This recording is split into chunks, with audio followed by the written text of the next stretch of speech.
Oh my god! Hello everybody! Welcome! Welcome back to the kitty corn stream! Where the kitty corn does kitty corn things. That's right! I am your host, Aura Solanas. Hello! Hope you're having a wonderful day. And if you're not, I hope it gets better soon. Yay! Oh my goodness! Yeah! Heck yeah! Yeah! Alright. Well, as you may have noticed, I have basically no real plans. So, let's just get right on into it, eh? But, oh, wrong one. That one. There we go. Went to the wrong scene. I went to my gaming scene instead of the, this one. Ugh. Alright. We're going to, at least begin on topic, right? The topic of gummy bears. That's right. You know what? Let's find out how to make gummy bears. Let's do it. This video is sponsored by Surfshark. When I was a kid, I always dreamt of making my own gummy candy. And today, we're making this gummy childhood bears. dream come true. We're making gummy bears. Or let's say I spent the last 3 weeks trying to figure out how to make gummy bears. Because while making gummies is quite easy when you know how, it's the how part that is actually the challenge. And to be clear, there are plenty of recipes online, but most of them result in gummy bear shaped jelly, which is definitely not what I'm looking for. What I want is a bouncy and super chewy gummy bear, and after many failed attempts, let's just say I'm pretty sure I cracked the code and have a recipe for you. And so, without further ado, you'll find all the exact ingredient amounts in the video description below, but it's the method that really matters. First of all, we're gonna need gelatin, a crucial ingredient in gummy candy making. It's what gives them their signature elastic texture. What? No way, I never would have guessed. Unfortunately, agar-agar or other plant-based alternatives have really not worked for me at all, and believe me, I tried. So for this method, gelatin it is, sheet gelatin to be specific. And one of the first steps will be to cut it up so we can fit it in a food processor and blend it into a powder. I know, you can just buy pre-ground powdered gelatin, which does work, but sheet gelatin gives you much cleaner and more reliable results. So why are we grinding it at all then? Fair question. It's all about hydration. Gelatin needs to be rehydrated or bloomed in water first, and if you grind it up, you can get away with a lot less water, which is important. Spoiler alert, this is the key to success. Keeping the hydration in this recipe as low as possible, but more on that in a second. This is the reconstituted gelatin you'll end up with, which you want to set aside for now while we work on our second crucial ingredient, sugar. You basically want to turn it into candy, for which we'll mix it with some water and start melting it on medium heat. For this step, you're going to need a thermometer. A candy thermometer is perfect, but a regular one will also do the trick. You only want to stir a little bit and very gently for even heating, and as soon as your sugar hits around 115 degrees Celsius, you can take it off the heat. Here's the thing, the further you cook your sugar, the more moisture will evaporate and the firmer or harder your candy will be. Here's a test batch where I heated the sugar to 135 degrees and the resulting gummy feels almost rock hard until you actually begin pulling it apart. Surprisingly, it not only stretches but even retracts, and if you're like me, that's actually a pretty desirable texture. Chewy gummies are awesome. So what's the downside? The sugar syrup will be so thick and sticky that it's going to be virtually impossible to get it into a little gummy bear mold without some kind of industrial grade nozzle. After countless fails, I feel pretty confident in saying that for home gummy making, the sweet spot is between 115 and 120 degrees Celsius. The next ingredient we're going to need is it's in Celsius. And this is what glucose looks like. It almost feels like it's not even moving, but it actually is. Yoko, how you doing? Thank you for the head pat. It's not really pourable, so what you want to do is just go in there with your wet hand and just give your best. I'm adding it straight into our hot sugar syrup, which I put directly on my scale with a heat-proof pad in between. That's the only way we can weigh our glucose, really. And you want that sugar hot so we can mix in the glucose easily. Now, you might have to pet the kitty. Really need to buy glucose. Do it again, you won't. Why? The good news is you can use corn syrup or this rice syrup, very thick, that I found, which works just as well. You could even do honey if you like the taste, but you do want to use one of those so-called inverted sugars. I don't want to get too sciencey here, but it's really important for the texture and lifespan of your gummies. Here's what I mean. This is a test gummy I made with glucose, and it's about a week old. Looks like new. This, on the other hand, is a gummy I made where I replaced glucose with more sugar. And check out how weird it looks after a week. I mean, I used a different color, but it's about the surface where you can see the sugars recrystallizing. So if you're serious about making gummies, please use glucose. This is the aura I know. Yeah, well, you know what? Sugar. You know what? Chicken butt. Got him. What? Yeah. What? Now, once your glooch has fully dissolved, hydrate. I can do that. Y'all better hydrate before you dihydrate, folks. And because we kept the hydration super low, this might feel a little awkward in the beginning, but if you keep stirring, it'll eventually come together. Keeping your pan on the stove on the lowest heat possible is very helpful here. And if you still feel things are just out of control, you can add 1 or 2 tiny splashes of water, but do take it easy. A little will go a very long way. Once your mixture feels smooth enough, you want to briefly rest it, and you'll notice how a lot of bubbles will form on the surface. Those bubbles will not disappear and eventually end up inside of your gummies unless you get rid of them. And the right time for that is definitely right now. Just skim them off with a spoon. Now, while your mixture is still nice and warm, you want to divide delicious it into squeeze bubbles. bottles or little measuring cups. I want to make 6 flavors, so I have 6 bottles. And with that, we actually did all of our hard work, because now comes the fun part, which is coloring and flavoring and casting. All right. And I'll tell you all about that after a quick word from this Oh, video's there's the sponsor. Surfshark. Surfshark is a VPN service, which means it keeps yachts completely raw gummy candy. So our squeeze bottles are filled with, let's call it raw gummy candy syrup. And by the way, if you're wondering what those brown spots are, that's just some accidental caramel that formed as we were making the syrup. To flavor or color your gummies, that you're makes definitely sense. gonna need aroma extracts and food coloring, just like these. I did try using fruit juice, but the overall amount of liquid in this recipe is so low that you can barely taste anything. Therefore, I add a few drops into each bottle. I'm doing strawberry, green apple, lemon, tangerine, pineapple, and a mystery blueberry woodruff thing, by the way. Also, I actually forgot to add citric acid before. You should really mix this in with your gelatin so you can save yourself this mess. But actually, speaking of the mess, the great news is that both sugar and gelatin wash off really easily under hot water, so the cleanup is not as bad as it looks. Case in point, look at this highly satisfying set of gummy syrup bottles. This is what we have worked so hard for. Only thing is, as these are cooling down, they are beginning to set and harden.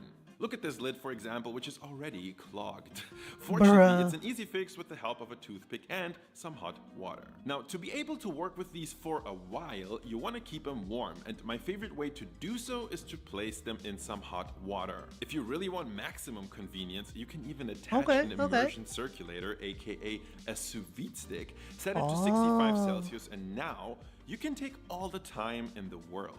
The last thing you're gonna need is a silicone mold for your gummies. I got these for like $8 online. And there are actually plenty of other fun shapes to choose from if you like. The rest is pretty self-explanatory, really. Just fill your molds with your gummy candy syrup, and you want to go slow here. Keep in mind that any bubbles you might get will solidify with the gummy and howdy fan, how you doing? You can rest your gummies on the counter for like 20 minutes, after which they should actually already have set quite a bit. But they are still way too soft and definitely not done yet. For that, you want to put them in the fridge and let them hang out there for at least just dropping 2 by it. hours, Well, thanks. I appreciate it. After which, I appreciate they should come you. out just like this. Nice and chewy, very elastic, and with a good amount of doing good? resistance. Hell yeah. If you like, you can actually let them air dry for that looks so good. up to like 3 days, and they will firm up even more. When you're ready, dip your fingers in a bit of vegetable oil and unmold all of your bears. This way, they won't stick as badly. And with that, we have made it. DIY chewy gummy bears that are a lot more fun than the store-bought kind. And this is how half of my childhood dream has come true. Now, what is the second half, you might ask? Well, that's what I really did all of this for. Now that we know the basics of gummy candy making, we can actually design our own. I mean, I really don't see why everybody loves the bears so much. To me, they are like the most boring of all gummy candies. So in a future video that's coming very soon, I really want to play a lot more with shape, flavor, and branding. I hope you subscribe so you don't miss it. And with that, thank you so much for watching. Happy gummy making, and I'm gonna see you in the next one. That's pretty cool. That's pretty cool. This is from a year ago. So for the actual recipe to make about 50 gummies, you need 30 grams of sheet gelatin, freshly ground, 70 grams of water for blooming, 80 grams of sugar cooked to 115 to 120 Celsius, 30 grams of water to go into the sugar, 100 grams of glucose or other very thick inverted sugar type, which is like a honey, or I think that Caro stuff would work probably.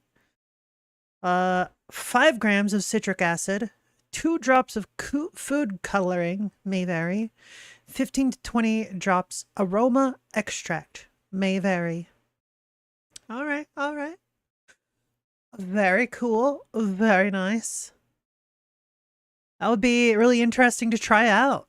Like, I definitely love me some gummy bears. Only problem with this is that it's sugar.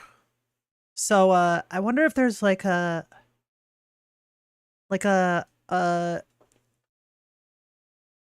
sugar-free gummy bear. Uh Sugar-free gummy bears recipe. Let's go ahead and do that. See if there's a sugar-free version. Low carb, sugar, keto friendly. Sugar-free. Keto sugar-free gummy bears. Seems that they exist, but whether they're good, that's the question. Healthy gummy bears? Uh-huh, sure they are. Sure they're healthy. Definitely believe you. Well, let's see about like one of these keto sugar-free maybe. I guess keto counts. Oh. Alright. 3 recipes for sugar-free gummy bears with or without a gummy bear mold. Okay. Ooh, this music. Not a fan. You know what? I'm just gonna mute it. Natural coloring. Wait. I already missed a step. What's going in first? Gelatin. 3/4 cup. Okay. Erythritol. How much was that? 2/3 of a cup of erythritol. All right. You have natural coloring and water. Okay. Stirring this first. Dicks! Motherfucker. Thank you for the 25 biddies.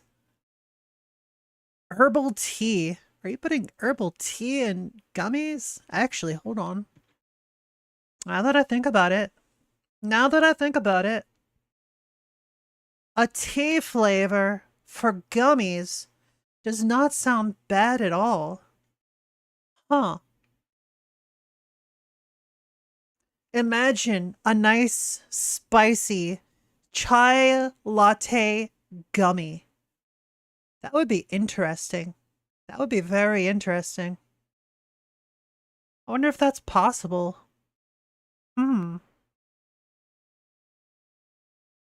Used powdered snow pea flowers, which change from blue to purple depending on the acidity of the liquid.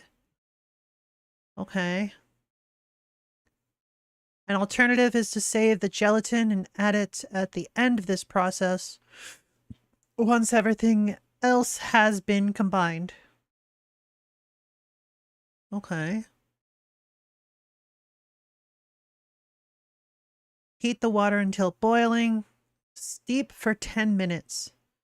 I see. So basically what they did is they just used the microwave to boil water in a glass because they probably don't own an actual kettle. Which is a bit disappointing, but, you know, it happens. Alright, instead of just water, they're adding in tea. Very interesting idea. Heat until the gelatin has melted fully, stirring often. Alright. Okay. Then you just pipe it out into your mold.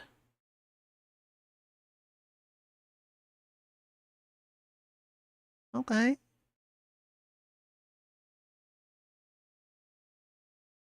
Don't have a gummy bear mold, just use any container large enough that the gummy bear jello liquid makes a thin layer. Chill in the fridge for an hour or at room temperature for 2 hours before removing. Alright. Really? What? You don't give us enough time to actually see the first fucking ingredient. Powdered gelatin. Again, okay. Sugar-free electrolyte drink. 3 cups. Really? Okay. That kind of makes sense. Basically, Powerade or Gatorade or something like that. And oh, add like a cup at a time? Maybe? All right, and then adding the rest into there. Heat until the erythritol has dissolved. This is not technically necessary. You could also just add everything together in the main bowl and heat until the gelatin has dissolved. Okay. Interesting. Mix well, then heat until the gelatin has fully dissolved. All right. I don't see why you're sifting it, but okay. All right, now pipe it out into the molds. I would suggest for this step, make sure that whatever color the liquid is a different color from your shapes, because that looks pretty annoying, because that's basically a very, very similar color. Like, you can't really tell that these are filled except for the ones with the bubbles.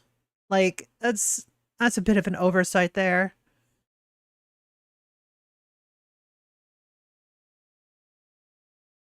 All right. Chill in the fridge for an hour or at room temperature for 2 hours before removing. All right, all right.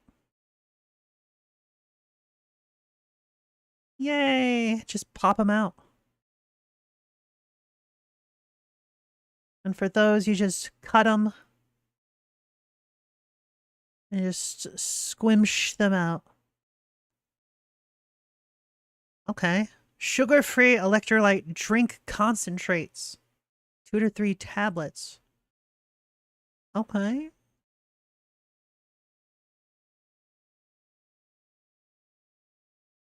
Right. I'm pretty sure most people won't use that one. The first two I could definitely see people using, but the other one, not so much. One with tea and the other one with sports drink. Fair enough. Fair enough. It's hard to really gauge what the actual texture would be for these, like how gummy and how jelly it is, right? Looking at it as it is in this shot, it looks a bit more jello-like than gummy. So, I don't know. Would have to try it out to see. Eh. Anyways. Let's go ahead and watch something else.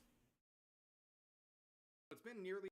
Hey, what's up guys, Riff here. So it's been nearly a week since we've had any Niji Sanji related drama. However, that streak has come to an end because today Niji Sanji has announced some pretty devastating news for themselves Niji and drama? their fans. That never this happens. Involves Anime Expo 2024. This is one of the largest anime-related conventions in the world, arguably, where tens of thousands of people come to Los Angeles every year for this convention. And if you notice from their website, this convention takes place between July 4th to July 7th, which, look at your calendars, that's only about a week away. Now, that's Freedom Day. Was not only expected to make Wait, is it really only a week away? What the fuck? Hold on. Oh shit, that's next week. Thursday of next week is July 4th. What the fuck? Time. Slow down. You're drunk. Time. Slow the fuck down. Parole. At this convention, they were hosting Holy two crap. large concerts. The Summer Jam concert on the 6th, as well as the Wonder Wander World concert on July 7th. Now, a lot of people are looking forward to these. However, Niji Sanji just announced this only a few hours ago, saying this. This is an important update regarding the Niji Sanji EN Summer Jam and Welcome to Wonder Wander World concert in LA. Originally scheduled for July 6th through the 7th at the Peacock Theater during Anime Expo 2024. While we were incredibly excited to bring you our first ever 3D concert in North America, recent developments have made it clear that creating the optimal environment for an unforgettable experience for our fans and our livers is no longer feasible. Now that is a pretty bold statement. They're saying that basically due to various circumstances, they will not be able to provide an enjoyable or possibly even safe experience for their guests and their livers as well. And I can get at least I guess you could say that their attitude about their concerts is pretty negligible. I said the thing. several Yay. reasons they're trying to run with. Yo, guaranteed if Doki Bird tried to like book that hall instead, that shit would be filled to the brim. Absolutely. Fuck Niji Sanji. To make that statement. Now, if you see this language here and it sounds somewhat familiar, it's because it is familiar. So if you go back a few months ago, Niji Sanji and several of their EN Livers were supposed to attend Off-Kai Expo, a larger VTuber-related convention. However, only about a month after the fallout of the Selen Tatsuki termination, they made this announcement saying, Off-Kai Expo believes that recent events have resulted in an environment where Etheria appearing would not be conducive to a positive convention experience for any Color Inc.'s livers or our attendees. I mean, that was a statement made. Consider the sheer amount of hostility everyone has for Niji Sanji currently. That makes so much sense that they would just like back off, be like, you know what, maybe this isn't a good idea. And well, maybe Niji should have like not eaten so many dicks. Maybe they should have like, I don't know, cared about their talent, right? Maybe then the whole Doki Bird situation wouldn't have happened. By both Off-Kai in conjunction with Niji Sanji. So that language is very similar to what we're seeing with this current Anime Expo cancellation. And there was another situation some people are looking at involving this current Anime Expo for 2024. This was a situation I covered on my alt channel. I'll put a link to this in the description if you want to check out that video and other videos I upload there. I upload pretty regularly on that channel. But there was an announcement about 2 weeks ago from Doki Bird where she shared with everyone that she would be attending Anime Expo through a collab with iBuyPower and Heights, which are two PC part companies. And curiously enough, their booth that they're sharing with Doki Bird is right across the booths for Niji Sanji. It's a showdown, it's a turf war, but whoa, in all seriousness, what a shocker. If you think Doki Bird is the one who is condoning or encouraging harassment, you're out of your mind. That is the last thing she would ever want. And also, later on, we will read that the boots for Niji Sanji will remain. So the people complaining about the potential dangers here are not going to be addressed by Niji Sanji, who clearly thinks everyone is going to be safe in terms of the boots. But Curry Renji here shared a thread containing dozens of Niji Sanji fans over the past week or so who have been sharing their fear of this convention, some of them canceling their plans because they believe that they're going to be subject to harassment and threats to their physical safety by attending this convention due to the various circumstances surrounding Niji Sanji currently. And we saw tweets like this even blaming Doki Bird. So let's read this one saying, yeah, it's not Doki Bird's fault. That is 100% Niji Sanji's fault. But also at the same time, fans, you gotta like realize there's a time and a place, right? Do not go to conventions and like intentionally incite any kind of violence. That's not cool. That's not cool. Like, it's the same sort of mentality that like the hardcore football fans have. Like, people get stabbed in the streets of London because of football. Like, it's crazy, absolutely insane shit. Don't be like that. Do not be like that. We don't need that sort of culture in the VTubing space. I did felt threatened for my IRL safety that I had to cancel plane ticket and skip meet and greet with my Niji Oshi before, and it's coming back again. Seems like Doki is not even a VTuber anymore. Her action make it look like she wants to destroy the entire VTuber community as revenge. Imagine saying this about Doki Bird, of all people. But you can see there's a lot of hysteria going on from these Niji Sanji fans. None of them can actually cite any sort of real threat to their safety, but a lot of them are blaming the situation with Doki Bird and her booth being so close to the Niji Sanji booth. Now let's return to the statement. So they add a section here providing further details for each of the individual concerts. And if you go to these two websites here, you'll get the same message saying all of this stuff, where they also ensure that people will be getting refunds on top of the fact that they're going to provide these various concerts for free on YouTube to compensate for canceling these at the last moment. And also, going back to the refund of the tickets, they seem very quick to do that. And a lot of people have various theories about what's going on with this concert and its cancellation. But one thing that seems to be very relevant are images like this. So here is a snapshot of the tickets sold for these concerts. Now let's take a look at this one in particular to give you an idea. This is for the Summer Jam on July 6th. Right here, you see this green for the concert? Those are the available seats. The only seats they sold are right here. They're pretty much empty. The stadium's pretty much empty, and it's already at limited seating. Like, they're not offering the entire stadium. They're already closing off the back sections. They're not even available in the first place, and they still could only sell that many, which is honestly really bad. Okay, you don't have to be some Niji Sanji hater to look at this and say, wow, that is a really underwhelming amount of tickets that they sold. I mean, they're one of the biggest VTuber agencies in the world, and they're attending one of the biggest anime conventions in the world. What is going on here? And people have been doing some math, and I've seen various calculations on some of the ticket sales for these concerts. And basically, I'm seeing a 5 to 10% capacity for these various concerts. Basically, they're only selling out 5 to 10% of the tickets they're offering, which is really, really bad. Like, let's be honest, ladies and gentlemen. But back to the main message from Niji Sanji, they go on to say this: please rest assured that full refunds for the concert tickets will be processed. Details regarding the refund process will be announced soon on our official X accounts and the websites mentioned above.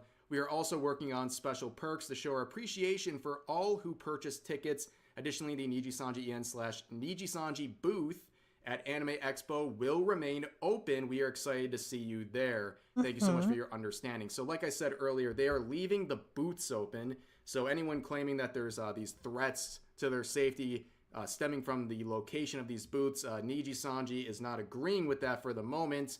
But this big emphasis on the refunds and also keeping the booths open and welcoming everyone to continue attending Anime Expo 2024, it's not that simple. Okay, you might refund the concert tickets, but people had to get there, right? The most expensive part of conventions is always the travel and the places you stay, whether it's hotels, Airbnbs, etc. And you have people in the replies like this saying, I'm like a joke. I spent so much money on a flight ticket and hotel, and now you told me the concert is canceled. I bought the AX ticket because it requires one to enter the concert. Who will be responsible for refunding that? It's so ridiculous. Yeah, to cancel this concert 1 week before it's supposed to start. Yeah, that's pretty messed up. Absolutely wild, by the way. That is really, really late. And a lot of people will be out of money, out of thousands of dollars, because people travel from all over the world. And I don't know if you guys noticed. That is a massive Niji L. Like, how irresponsible is Niji getting? Like, holy crap. It's like the mismanagement just keeps getting worse and worse and worse. Like, what? Niji, what are you doing? You're making everyone hate you. Did you like do a monkey's paw type deal? Like, oh, you're gonna get famous, but then you're gonna have such a bad reputation that it won't matter if you're famous. Like, bruh. Now, but plane tickets, even hotels, are very, very expensive right now, especially when you're going to I never took my meds. That airport, and also just I knew I would forget. In Los Angeles to stay. Very, very expensive stuff, and a lot of these people are not going to get refunds on that stuff, and that's the cost, the most costly part of attending conventions like Anime Expo, and a lot of people are going to be out of that money. And how do you think they're going to feel about Niji Sanji? Do you think they're going to want to continue supporting Niji Sanji after being basically ripped out of all of this money because they canceled a concert this late in the game? This is really, really disappointing. Like, all memes and jokes aside, I feel very sorry for the Niji Sanji fans who were going to attend this concert, because a lot of them were going with the main intention of going to the concert. Everything else was secondary. I mean, that's Agreed. a big event. Their first 3D North American concert, that's a huge deal. A lot of hardcore Niji Sanji fans were traveling from all around the world to get there, and now they're empty-handed. The main reason they're going is gone, and they're out thousands of dollars. Really unfortunate stuff for them. But also, Chris here brings up a good point, saying, bruh, did Niji really cancel AX concert for technical reason? Did y'all learn nothing from the original AR Live cancellation? So for those who don't remember, the original AR Live was set to be in 2023. This concert ended up happening in 2024, but it was originally supposed to happen in 2023. As you can see, people like Selen Tatsuki and Palmu were supposed to be a part of that original lineup, and of course in 2024 they were no longer there when the concert actually happened. But they gave a reason that's somewhat similar to what we're seeing with Anime Expo this year. Back in 2023, they said this 2 months before the concert was set to begin, saying, "We regret to inform you that due to various circumstances, including the coronavirus, leading to delays in the live shooting and video production, we have decided to cancel Niji Sanji Ian AR Live Colors Pastel Stage and Vivid Stage, which was scheduled for April 8th and 9th, 2023. So a very similar situation back then, and that went over really badly for Niji Sanji. Like that, back then, was a terrible PR move. This is a terrible PR move now. Niji Sanji just can't afford this right now.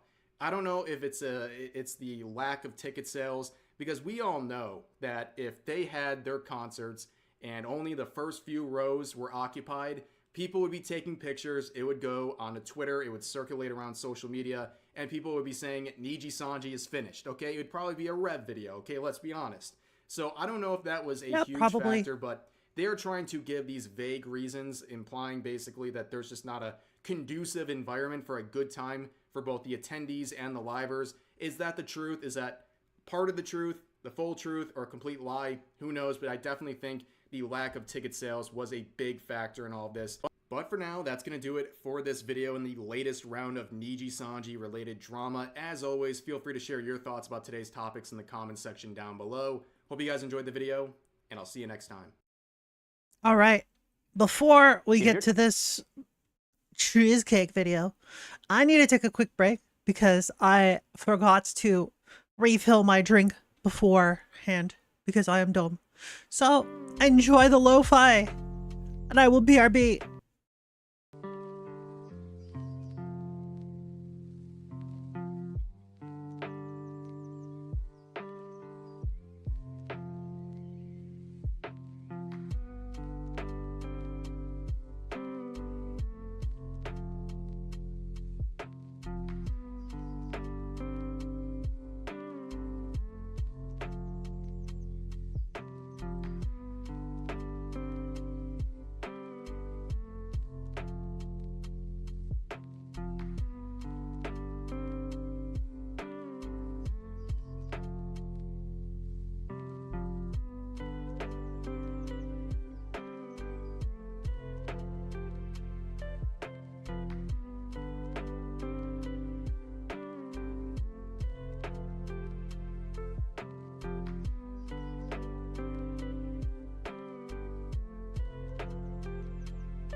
Wah, wah, wah, wah. Ah, wah, wah, wah, wah, wah, wah, wah. I have a ton. I have a ton. I have a ton. I don't remember if I did that hydrate routine, so I'm gonna take my meds and hydrate. Ow. Ow. I have hydrated and not dehydrated. Very nice, very nice. You know what else is very nice? Y'all in chat are very nice. True facts. Mm-hmm. Mm-hmm. It's true. Look it up. Oh, wait, you don't have to. Because you're awesome. Yeah, what? Ha. Got him. Wow, how dare you fart at me? How dare you? I guess you don't need a light and creamy cheesecake recipe, huh? If you're tired of dense, flavorless cheesecakes or have no idea how to bake one at home with a perfectly smooth top, then you're gonna love this video. Hey, I'm John Let's Snell, and you're heckin' watching Preppy go. Kitchen, where I teach you how to make delicious homemade dishes to share with your family and friends. Today we're making this amazing cloud-like confection that is so easy and just beyond delicious. Let's get started. First off, we're making a super easy graham cracker crust, and if you don't have graham crackers around, you can basically use any cookie like Oreos, sure. Digestive biscuits, yes. Everything works, all cookies, really. Okay, I'm just gonna give this a chop. Yeah. 16 to I'm gonna 18 use graham about crackers. 16 to 18 of these crackers. It's kind of up to you. How thick do you want the crust? A couple of toasted pecans, and always toast your pecans. It is so important to use toasted nuts when you bake. It makes a huge difference. They're You very hear that? fragrant.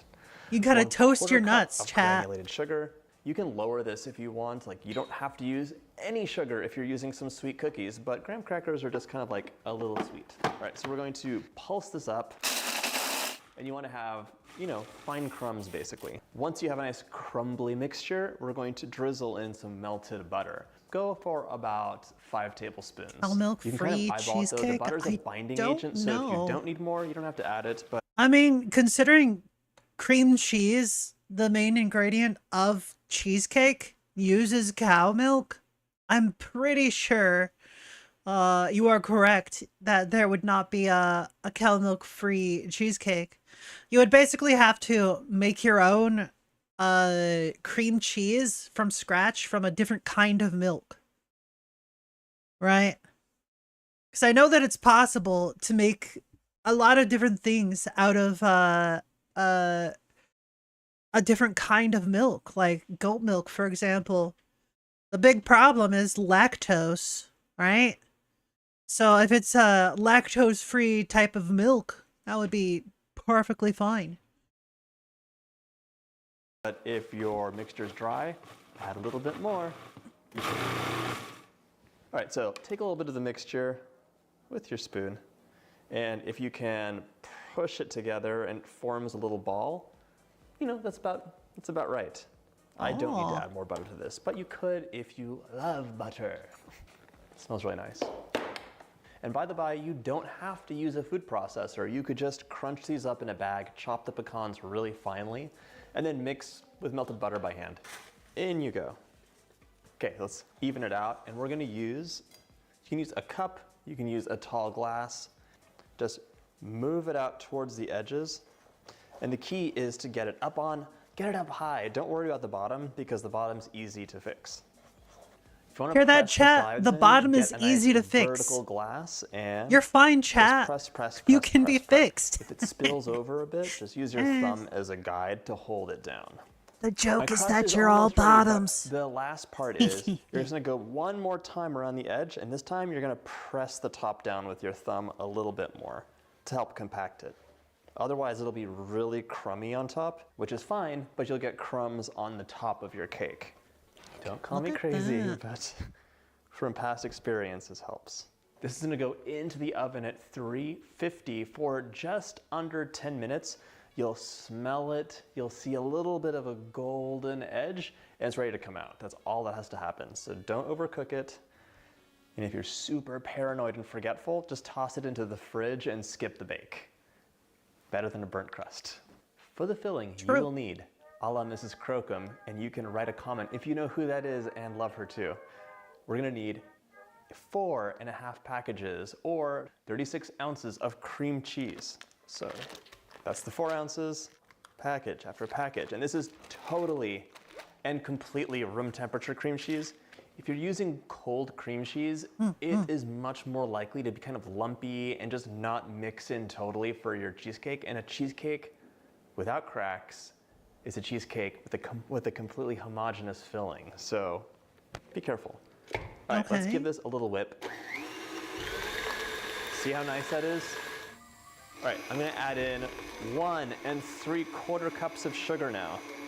You can reduce the sugar a bit if you want.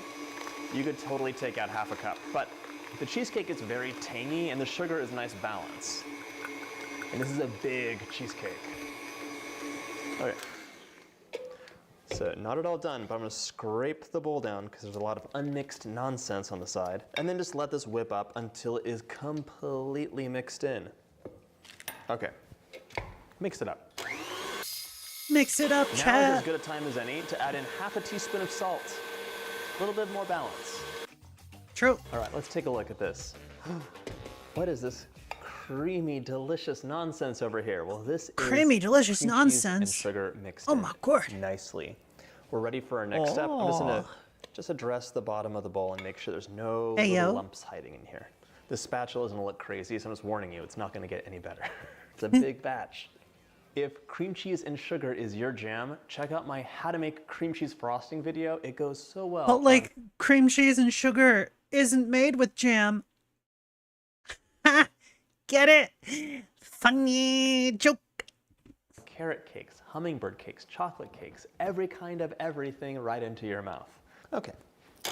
Hear that? Every kind of everything right into your mouth, chat. All mixed up nice and smooth, and now it's time for 3/4 cup of sour cream. This stuff is so Sour good cream is and great. It's one of my favorite things to eat. I get a lot of questions. No, I mean, I don't eat it by the spoonful, but it's really good in things and as a condiment as well. Oh, There's a yeah. lot of questions I get about substitutions, and if you're using this for most cakes, you can use a full fat yogurt. A little bit more tangy, but a very similar moisture content.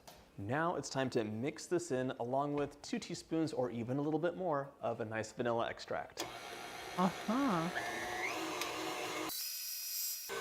Okay, this looks delicious. Right now I'm going to start sprinkling in some flour, just a little bit to bind it together. How much, you ask? 3 tablespoons.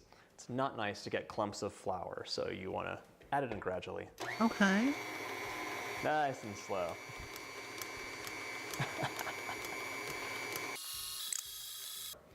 Is this totally mixed? No. We have to scrape the bowl down one more time.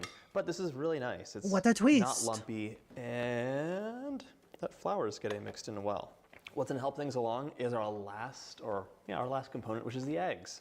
We can go back to mixing and add in the eggs and yolks one at a time. Instantly it becomes so much silkier, it's kind of amazing. More glossy, loosens the texture up, it's very nice.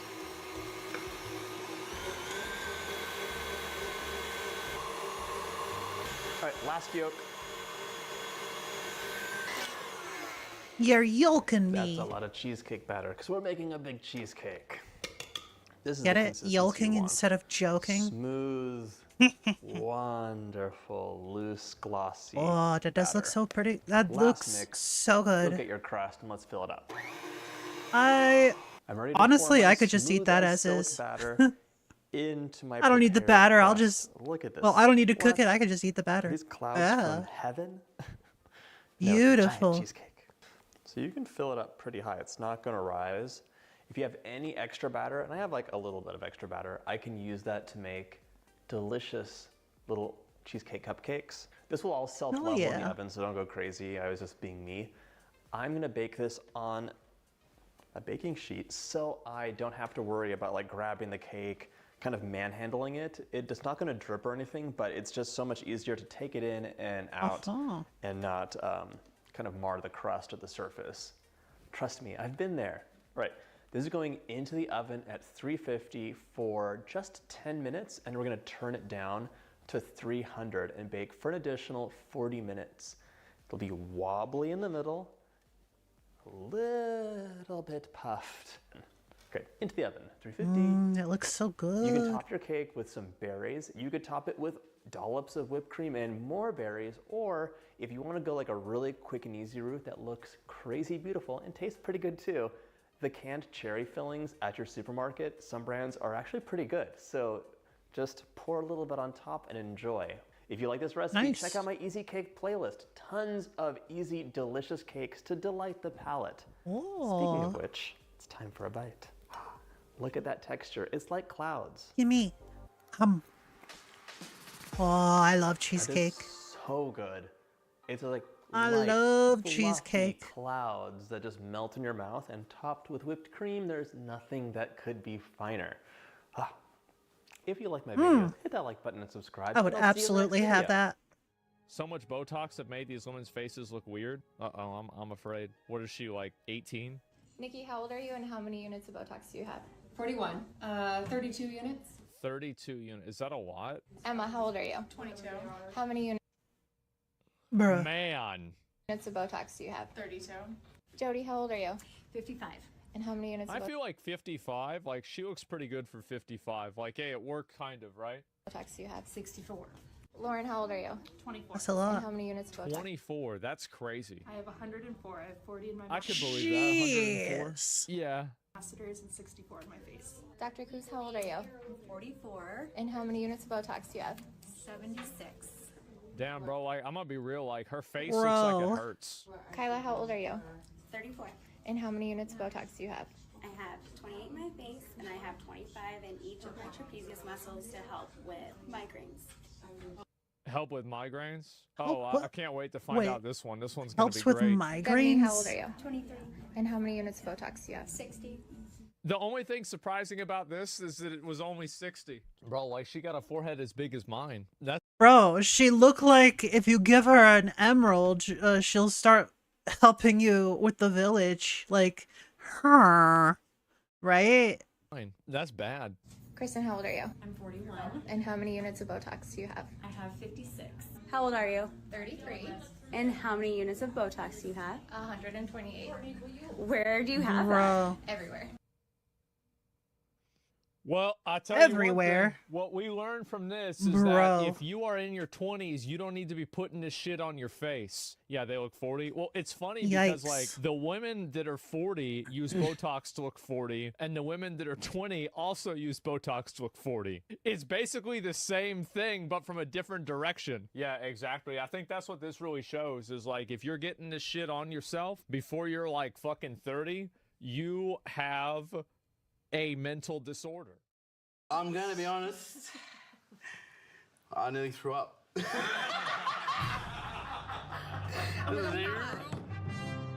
Damn, he's hella drunk.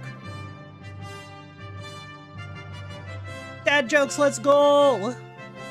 Let's hack and go!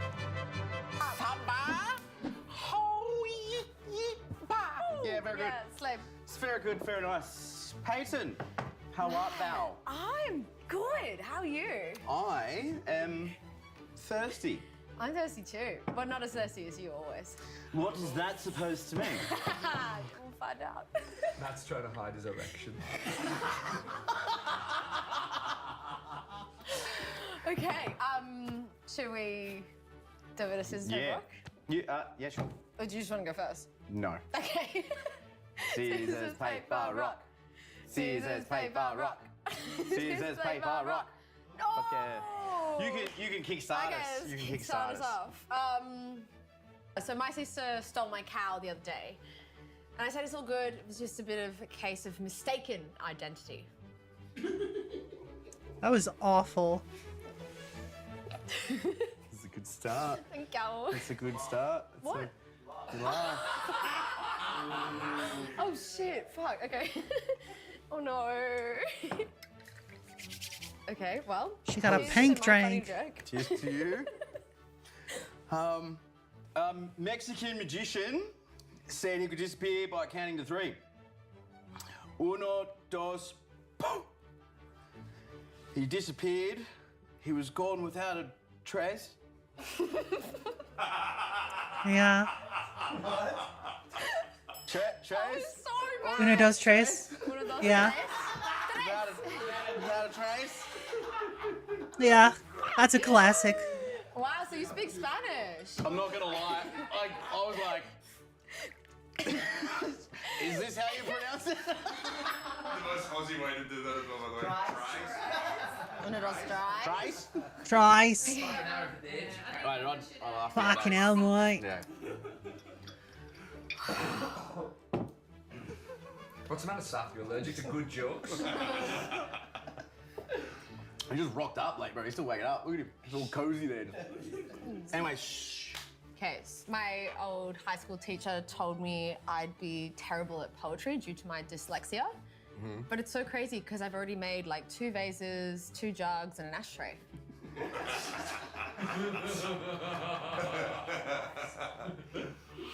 It took me a second. I know, he was like, he doesn't get it. I see. Like pottery, right? Yeah? Sweet, we can edit that bit out. I just wanted to make sure, but yeah. Thanks, Kat. That doesn't count. Okay. I punched one of the 7 dwarfs. Wow.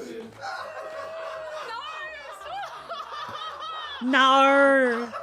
No. I'm just getting this out already. Hang on, wait.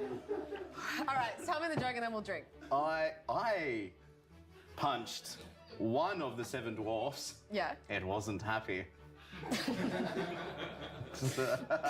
Why was it so much funnier when you just said you punched someone? Like, I don't know, I hit it with the little... down.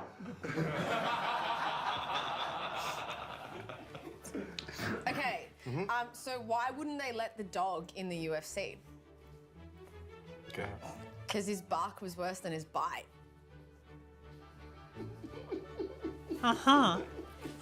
Hi, Estrella. How you doing? I get it. Oh, okay. Okay, so the silence was just bad. Right.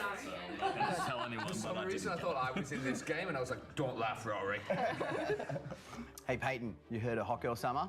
Have I ever? Well, get ready for Smooth Sack Summer, baby. That's right, you hairy There's the blueberries. sponsor. It's time to whack those sacks back into shape, and what a better way to do that than with the man... Does it take to screw in a light bulb? Wow. Our screen bed just saw the new false fit drop. Oh. Very nice. Just Juan. Just Juan. Great. Fuck. What does a pizza delivery man and a gynecologist have in common? I don't know. They both can scrape some cheese off the box for a quick snack. Oh, Jesus Christ. Nah, that's... Bro. Too early? Too early for that? Bro. Sorry. Shut the fuck up, bro. You eat day 4 ass, for sure. Hey, I just told you that in private. Sorry. What's one thing women always support? Go on. A man's right to shut the fuck up. Preach, sister. Fuck up. Preach. You know something came into Matt's head. You know something popped in Matt's head. It's like, no, don't say that.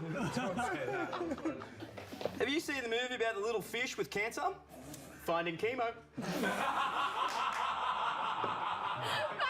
so bad. Bro.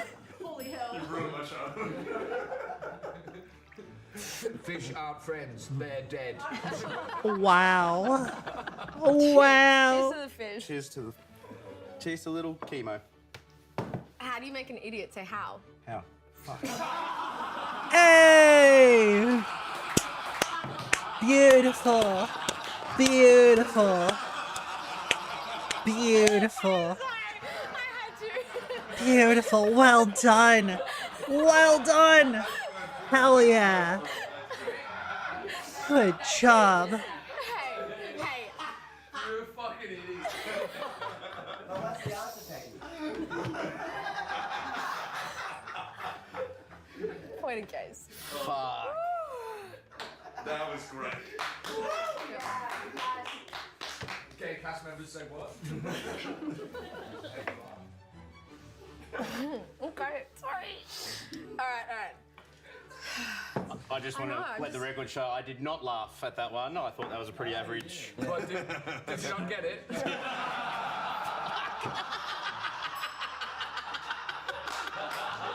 That was so good! Yeah, you held it so well. I was so surprised. I was like, Matt will lose his mind. Well, to be fair, the instant regret was instant. How about this? Hey, Peyton, Hey, why aren't bloods... who's the real blood here? Come on. Why aren't blondes good cattle herders? Why? Because they can't keep... Fuck, I'm pissed. Wait, 1 sec. We're gonna take another shot of that, matey. Thanks, Ben. Hey, Peyton, why aren't blondes good cattle herders? Why? Because they can't even keep two calves together. I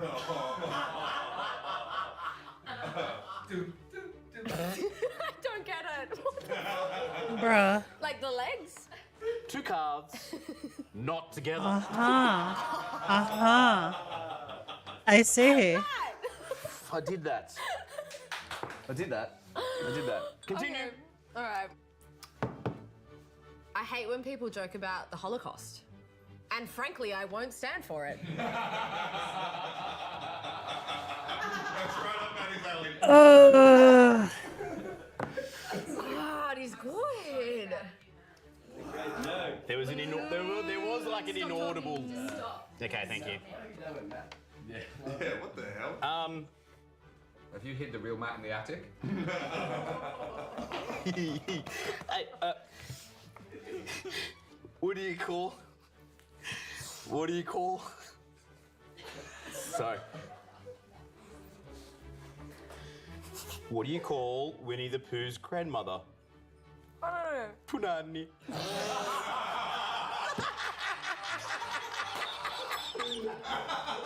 was my favorite one for sure. Wow. Winnie the Pooh. I was just saying this. I'm a Winnie the Pooh little teddy bear. I have a punani.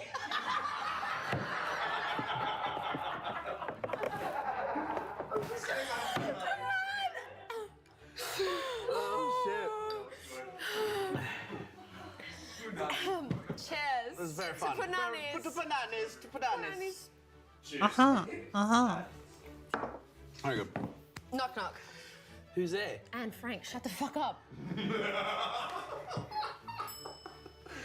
I feel like when she goes knock knock, Matt's like, who? Oh no, I've said it again. Hey, knock knock. Who's there? Eeyore. Eeyore who? I'ma Eeyore your ass tonight. Bro. Bro. I'm so sorry, but that's fucking funny.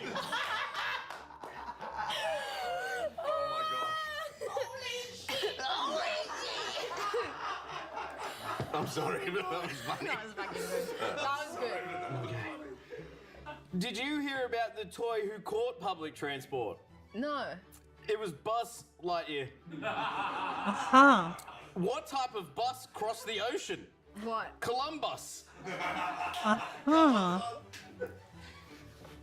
That's it. That's all the bus box.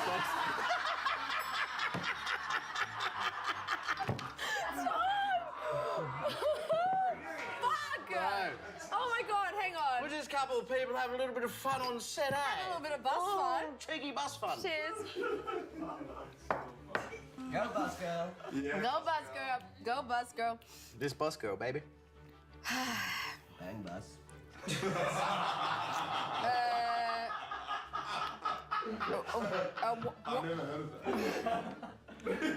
We'll just wait for the background to Yeah. calm down. What did Helen Keller get for Christmas? Nothing. She had everything. Oh. Okay. Do you know who Helen Keller is? No idea. Helen Keller is deaf, dumb, and blind. Is Kat turning into me? Like, what's going on? That's my job. Just too early for this, you know. Oh my god, we got more? Oh my god. Oh shit. Oh my god. How do you keep a blonde busy? What?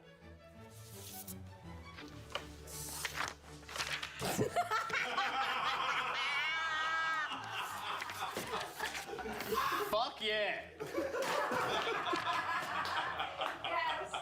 Uh-huh. Uh-huh.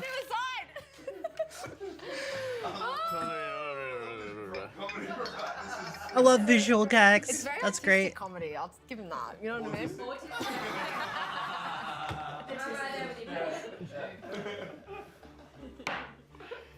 Are you ready? Punani. Continue. What do you call a bunch of white guys standing in a line? The new cast of Yeah Mad.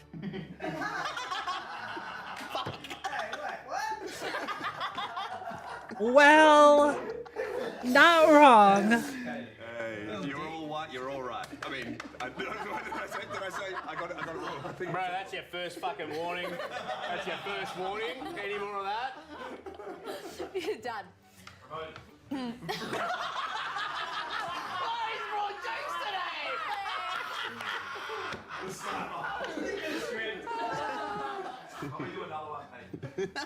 You don't want that in there?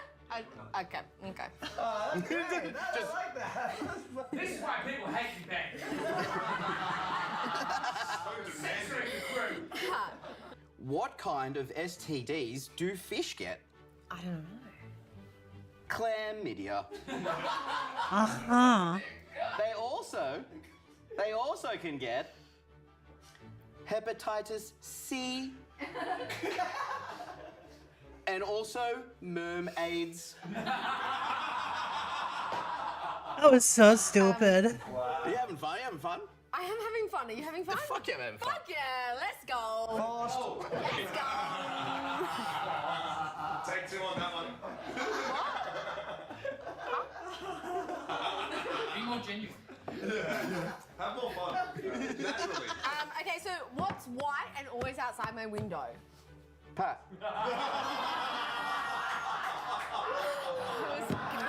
Is that a rap? Is that a fucking rap? Let's get out of here, boys and girls. That's as good as it gets. What the hell? The snipe just came out of nowhere, dude. And I didn't realize you could see me. That's Sorry. It's like Sap is being the further allegations. It's on you now, Pat. Order. We'll hear the punchline. Okay, well, that was a laugh. What was the punchline? It was gonna be Matt. He couldn't see over the ledge. Bro, I can't even fucking see right now. oh, wow. Oh, Timmy, do earthquake.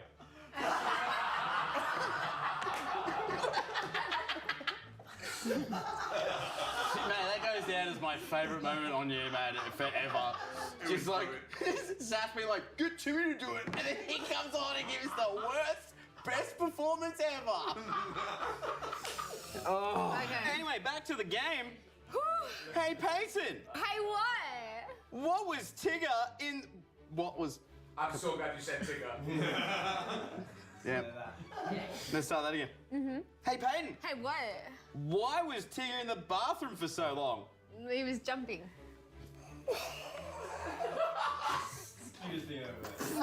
That was pretty cute. That is true. Think of like bang, bang, bang, you know? No, because he was fucking taking a poo. Oh. Oh. Oh my. Don't make them sexual, Oh please. my.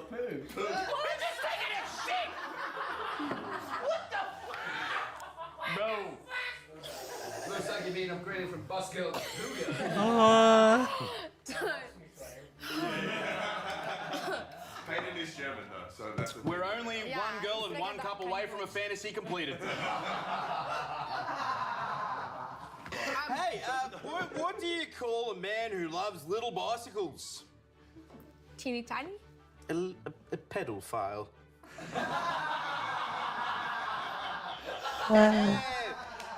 Thanks, babe. Such a silly but only offensive fucking joke. I laugh, fucking. You did laugh. I did not laugh. Bruh! I know. Do you know what the fastest living animal on Earth is? Sorry. Do you know what the fastest living animal on Earth is? Fastest living animal on Earth is. It's an Ethiopian chicken.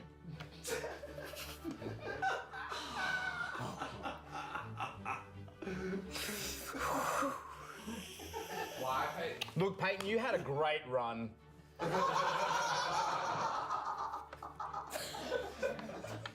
I'm sorry. How do you motivate a slow female rabbit? I don't know. Energize her batteries. Was that meant to be funny? It's terrible, but your face is hilarious. I'm going to be honest. I nearly threw up. Uh-huh. Are you okay? A little splat. No, sorry. And a little ooh. A little ooh. And a little ooh. Bruh. Okay, what? Tequila is no good for me, man. Don't laugh, man. Shut up. You don't have to drink. Bro, you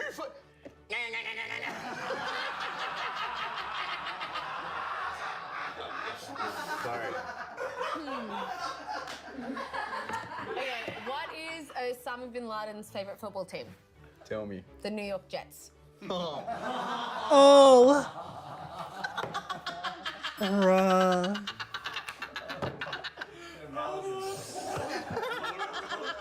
Fucking idiot. Man, that joke fucking always hits twice, you know what I mean? I see. I know. I see.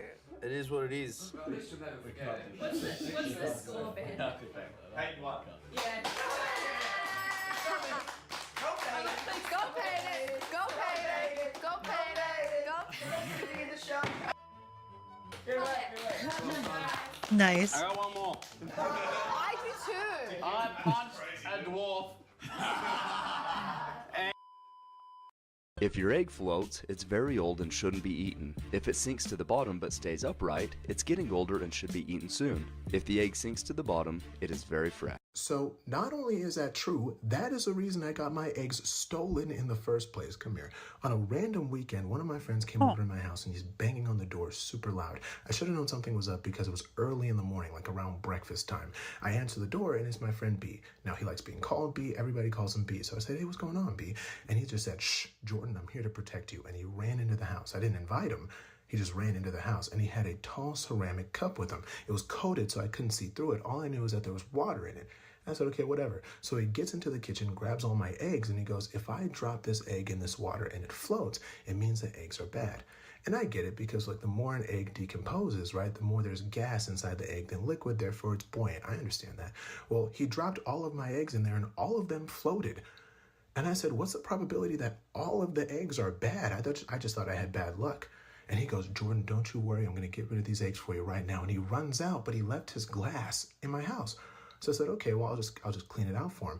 When I pour the water out, a pound of salt fell out of the glass. He brought salt water. Meaning, if you have salt water, basically any egg you put in salt water is going to float, good or bad. So he basically stole my eggs, and when I called him about it, he blocked me. So Bradley took all of my eggs, and now I don't trust anyone after that. Ninja responded to the. Oh, right. New Niji Sanji thing on Frost ID. Yeah.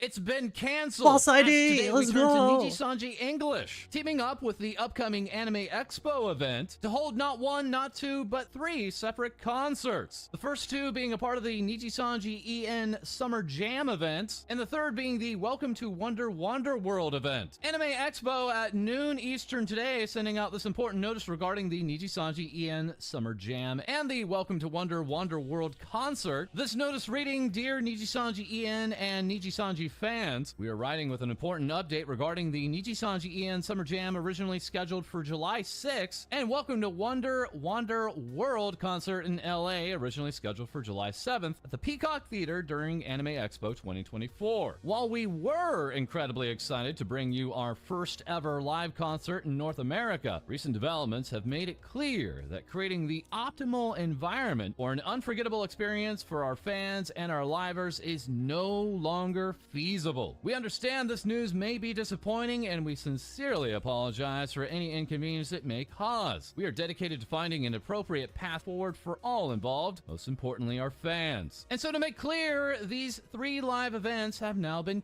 canceled. But there's still some good news for fans, as the message continues on saying to ensure you can still enjoy and support our livers, we will be live streaming Nijisanji EN Summer Jam for free on our official YouTube channel on same date and time as originally scheduled. As for Welcome to Wonder Wander World concert in LA, the live concert will be canceled, but we are working to provide mini live concert footage exclusively to those who have bought tickets. Full refunds for the concert tickets will be processed. We're also working on special perks to show our appreciation for your continued support for all who purchase tickets. Details regarding the refund process will be announced soon on our official X and website. Additionally, the Nijisanji EN and Nijisanji booth at Anime Expo 2024 will remain open. Come and visit us and enjoy our booth. We are excited to see you there. We truly value your passion for Nijisanji English and Nijisanji. We're taking this opportunity to listen to your concerns and feedback and work together to create an even more positive and united Nijisanji EN and Nijisanji experience. Thank you for your understanding and continued support. We look forward to connecting with you at the live stream and Anime Expo 2024. Sincerely, Any Color Incorporated. This message being echoed on the Nijisanji EN official Twitter account. This in light of continued tracking regarding the concert ticket sales. As after 5 of the 7 weeks the tickets would be on sale, less than 14% of the tickets for all 3 events combined had been sold. Ticket sale websites illustrating just how few seats had sold, including even this 3D mock-up recreation, illustrating the amount of empty seats still available. This all coming on the same day that Anime NYC had tweeted out, "We're proud and excited to announce Hololive Stage World Tour 24 Soar at Anime NYC 2024 is sold out." Numerous users waiting for over an hour online today to get a hold of their tickets. The tickets beginning to sell 15 minutes after the original scheduled time, and after waiting an hour in a virtual queue, all tickets had been sold out. This as tickets for the Breaking Dimensions Hololive English second concert event will begin their sales this weekend on June 28th. Users reacting to the cancellation of the live events for these Nijisanji concerts saying, "I'm like a joke. I spent so much money on flight ticket and hotel, and now you told me the concert is canceled. I bought the AX ticket because it requires one to enter the concert. Who will be responsible for refunding that? It's so ridiculous." Another user saying, "An inconvenience is an understatement. There are people, like me, who bought plane tickets, booked hotels in LA area during an expensive weekend, and only bought AX tickets because we were forced to if we wanted to attend the concert. Beyond disappointed." Another user saying, "This has to be a joke. My friend and I spent a lot of money on expensive flight and hotel just to see this live. Why is this announced a week before? I can't get refunds on my flight and hotel." This all while Good Smile would announce, "Hello, hello, bow, bow." Special guest Fuumoko has entered the chat. Join us for a friendly discussion between Good Smile Company's Bow, founder bow. and Cover Corporation's CEO. Announcements, prizes, and more are in store. Fuumoko here with bow, bow, bow, bow, bow, bow, bow. We're so absolutely excited and honored to be invited as guests. We can't stop our tails from wagging. See you at Anime Expo. This also all while Hololive English talent Mori Calliope will be making multiple appearances at Anime Expo, including a planned musical performance, and also as Hololive Takeover is asking, what could these be? Huge thanks to Height for sponsoring our Hololive production cosplay gathering on Saturday, July 6th. This being held at the Height booth on the Anime Expo floor. Hololive Takeover saying make sure to stick around to the end to participate in our raffle. As next today we turn to Brave Group, owners of numerous VTuber branches worldwide, with one of those being the popular VSPO branch, arguably the 3rd most watched Japanese VTuber agency. This as earlier this morning Brave Group would post this apology and report on the leak of personal information. The knowledge of this leak originally coming from Kore Kore. This YouTuber tweeting out, "The personal information of 7,000 applicants can be viewed from the audition application form of a major VTuber YouTuber agency. If you access the audition application from a Google account, then editing rights can be shared. All personal information, including real name, phone number, online name, motivation for applying, and more Bruh. can now be viewed. After some time, the settings have been changed to prevent sharing of the editing privileges from the application form. However, those who have already been given permission to edit the application form, and it is unknown how many people have been given permission, can still view this information. We also contacted the office a week ago, but there was no reply or even an official announcement that the information had been leaked. Corey then going on to show off evidence of these 7,040 applications. Vispo going on to make this announcement, saying, "We would like to take this opportunity to express our sincere thanks not only to those who were the subject of the leak, but also to everyone concerned." Then linking to this official Brave Group announcement, reading, "While our investigation is currently ongoing, we have discovered that there is a possibility of similar personal information leaks occurring on the same day in the Brave Group general audition, operated by Brave Group, and the Harivari V Liver audition, operated by Enalus Company Limited. We would like to offer our deepest apologies to all those affected by the leak, as well as to our fans and all other people involved for the inconvenience and concern caused. We are currently continuing to investigate further this matter, but would like to inform you of the information that is currently known," saying that on June 25th, we discovered that responses to the Google form for applicants for the Vispo JP audition were viewable by a third party who had learned of the editing URL of the form in a file managed by the cloud service Google Drive used by our group. However, the edit URL was not publicly available on the audition site, and we believe it is highly likely that the edit URL was leaked in some way. In addition, we are currently investigating access history and have discovered the possibility of similar personal information leaks on the same day. This note is going on to elaborate on not one, not two, but 3 separate potential leaks, and totaling over 10,600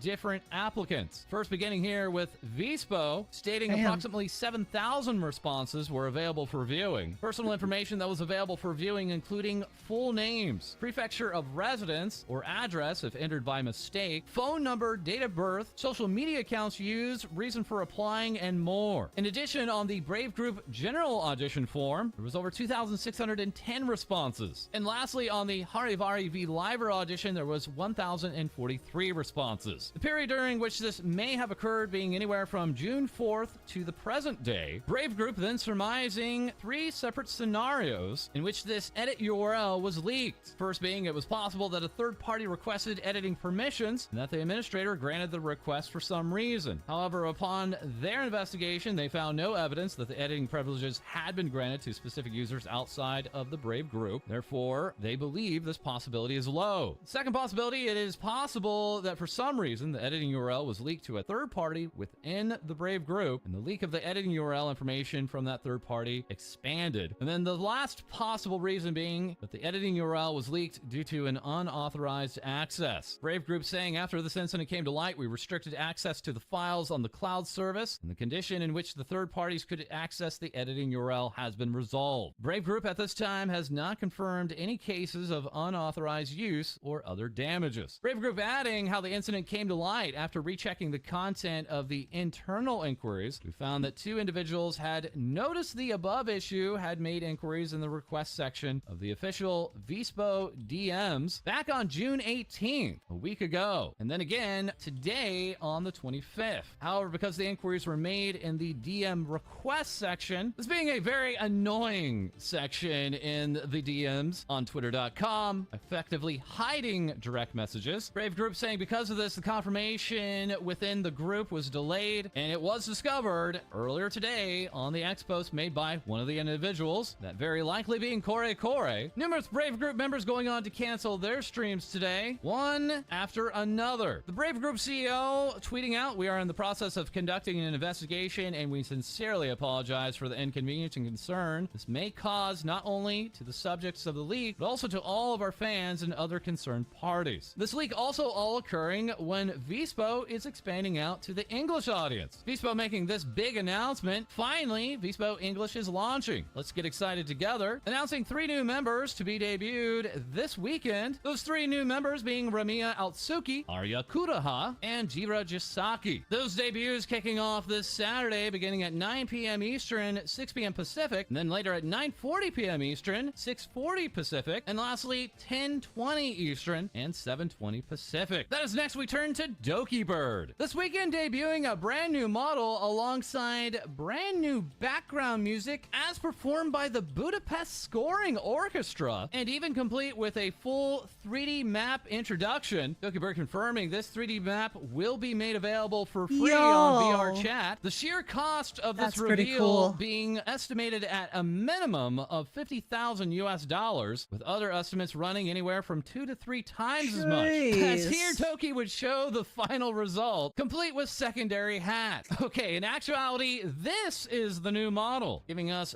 Bounty Hunter Doki, or as she called it, Yeehaw Doki. The character illustrator of this new design being Kamami, who had been Doki Bird's same character illustrator when she was a corporate VTuber. This character illustrator rolling out brand new VTubers this year, both corporate and indie. One of those being V4 Mirai's Dr. Nova reacting with "She's so cute." Pixel Link's Dia Fortuna also giving us this reaction. Kamami Mama saying get along well to her new daughters. Dia also saying I'm so happy to have such lovely siblings. I've been a very big Go-Go Mama fan for a very long time. It's truly a dream come true. This is Nova would also reply saying Patan sister. As yes, this new model is a bit nerfed. Doki Bird posting out to Twitter after the reveal this before and after, saying this is what it was before I told you I went up 2 letters. Doki bored during the reveal, remarking medium is good too. That as live 2D animator Ransom would reply, I think you guys overestimate what a medium-sized chest looks like with clothes on. C cup is barely visible in a shirt like that. Doki Bird also remarking that anime has perhaps warped our expectations. Thankfully here we have Mio Ami giving us the real reference sheet, saying haters will say it's Photoshop. So while we also have live 2D artist Cilia showing this off, one neat little detail that I was happy with, Doki's aimbot eye tracks with the left-right mouse movement and mouse clicking. And outside of hiring an entire orchestra for a music track, Doki Bird had estimated that she had 37 different contacts hired for this reveal. That is, not only would Cilia be revealed as a goon, but numerous other friends of Doki, including Shy Lily, Shachi, Busan, Axel, Tenjin, Zentreya, Snuffy, Mint, Ditto, Filion, and more would make various appearances during this reveal. Doki making 2 announcements during the reveal itself, joining Shy Lily in the upcoming V-Card trading card game, and also announcing the launch of her custom PC case. This being available to be viewed at the Height and iBuyPower booth at Anime Expo, and with a release date to be announced. iBuyPower's Kima reacting with, "You're goddamn right we did," alongside, "Surely it is at least this long in our AX booth." Height tweeting out, "How we feeling, Dragoons?" alongside iBuyPower remarking, "We heckin' love Doki and the Dragoons." This particular reveal topping out at 35,000 concurrent viewers and being delayed by a day. Doki Bird 8 minutes after the assigned time for this reveal, tweeting out, "I'm really sorry, rest everyone. well, The debut has to be Estrella. pushed back to Bye, tomorrow due to bye. unforeseen delays from the project team. I was just notified 10 minutes ago, and I really apologize since I know a lot of you guys have cleared your schedule for today. When the project is finally revealed tomorrow, please give lots of love to the team. They worked incredibly hard on this every day to make my vision a reality, and I honestly cannot wait for you to see their hard work and dedication to it." An emotional Doki Bird taking a stream to explain why the reveal was delayed. I really wanted to stream today still because I know if I don't, I'm just gonna cry. But talking to you guys always make me really happy, cheers me up, and I know that I'll stop crying if I get to just hang out with my dragoons. Howdy Baldy on YouTube. Howdy. Thank you, everybody. How you doing? I was told that it wasn't enough time and that for the best option, it was to be pushed back to tomorrow. You're doing good? Sorry, I know. All right, I know all I right, that's shouldn't good. Cry. I know, it's silly. It's a silly thing to cry about. But the team did work really hard. Like, when tomorrow, please don't blame the project team. I wasn't informed until the last, I think, like 10 to 15 minutes before the stream was about to start. that it was just at that point it wouldn't be ready in time. Bird also justifying the 1-day delay, saying that if she delayed by hours, it would overlap with another event on that night, likely indicating the Hall Live English debuts. Because, like, I know there's an overlap. I'm not gonna play dumb about it. I know there was gonna be an overlap, and I know people, I don't want to force people to make a decision and stuff. Both events are incredibly hype and everything. Like I said, I didn't want to overlap because I knew, like, you know, I'm just me. I'm not gonna do some fucking David versus Goliath shit there. Like, I'm not up for that. During this stream, Bird also reminding herself that she has to reach out to her character illustrator mama to not post the reveal. Oh my god, I need to tell my new mama to not post. Give me a sec. I need to send a message. Bird during the stream also answering the question, would she ever go corporate again? I was like, will you ever be corporate again? And only if I get a really good offer. Like, because it's like I get to keep, okay, not all, I get to keep like 100% like of my profits. It's a lot harder to be an indie because there's so many more decisions. But like, why join a company when a lot of stuff that like that I'm doing already, I'll still be doing.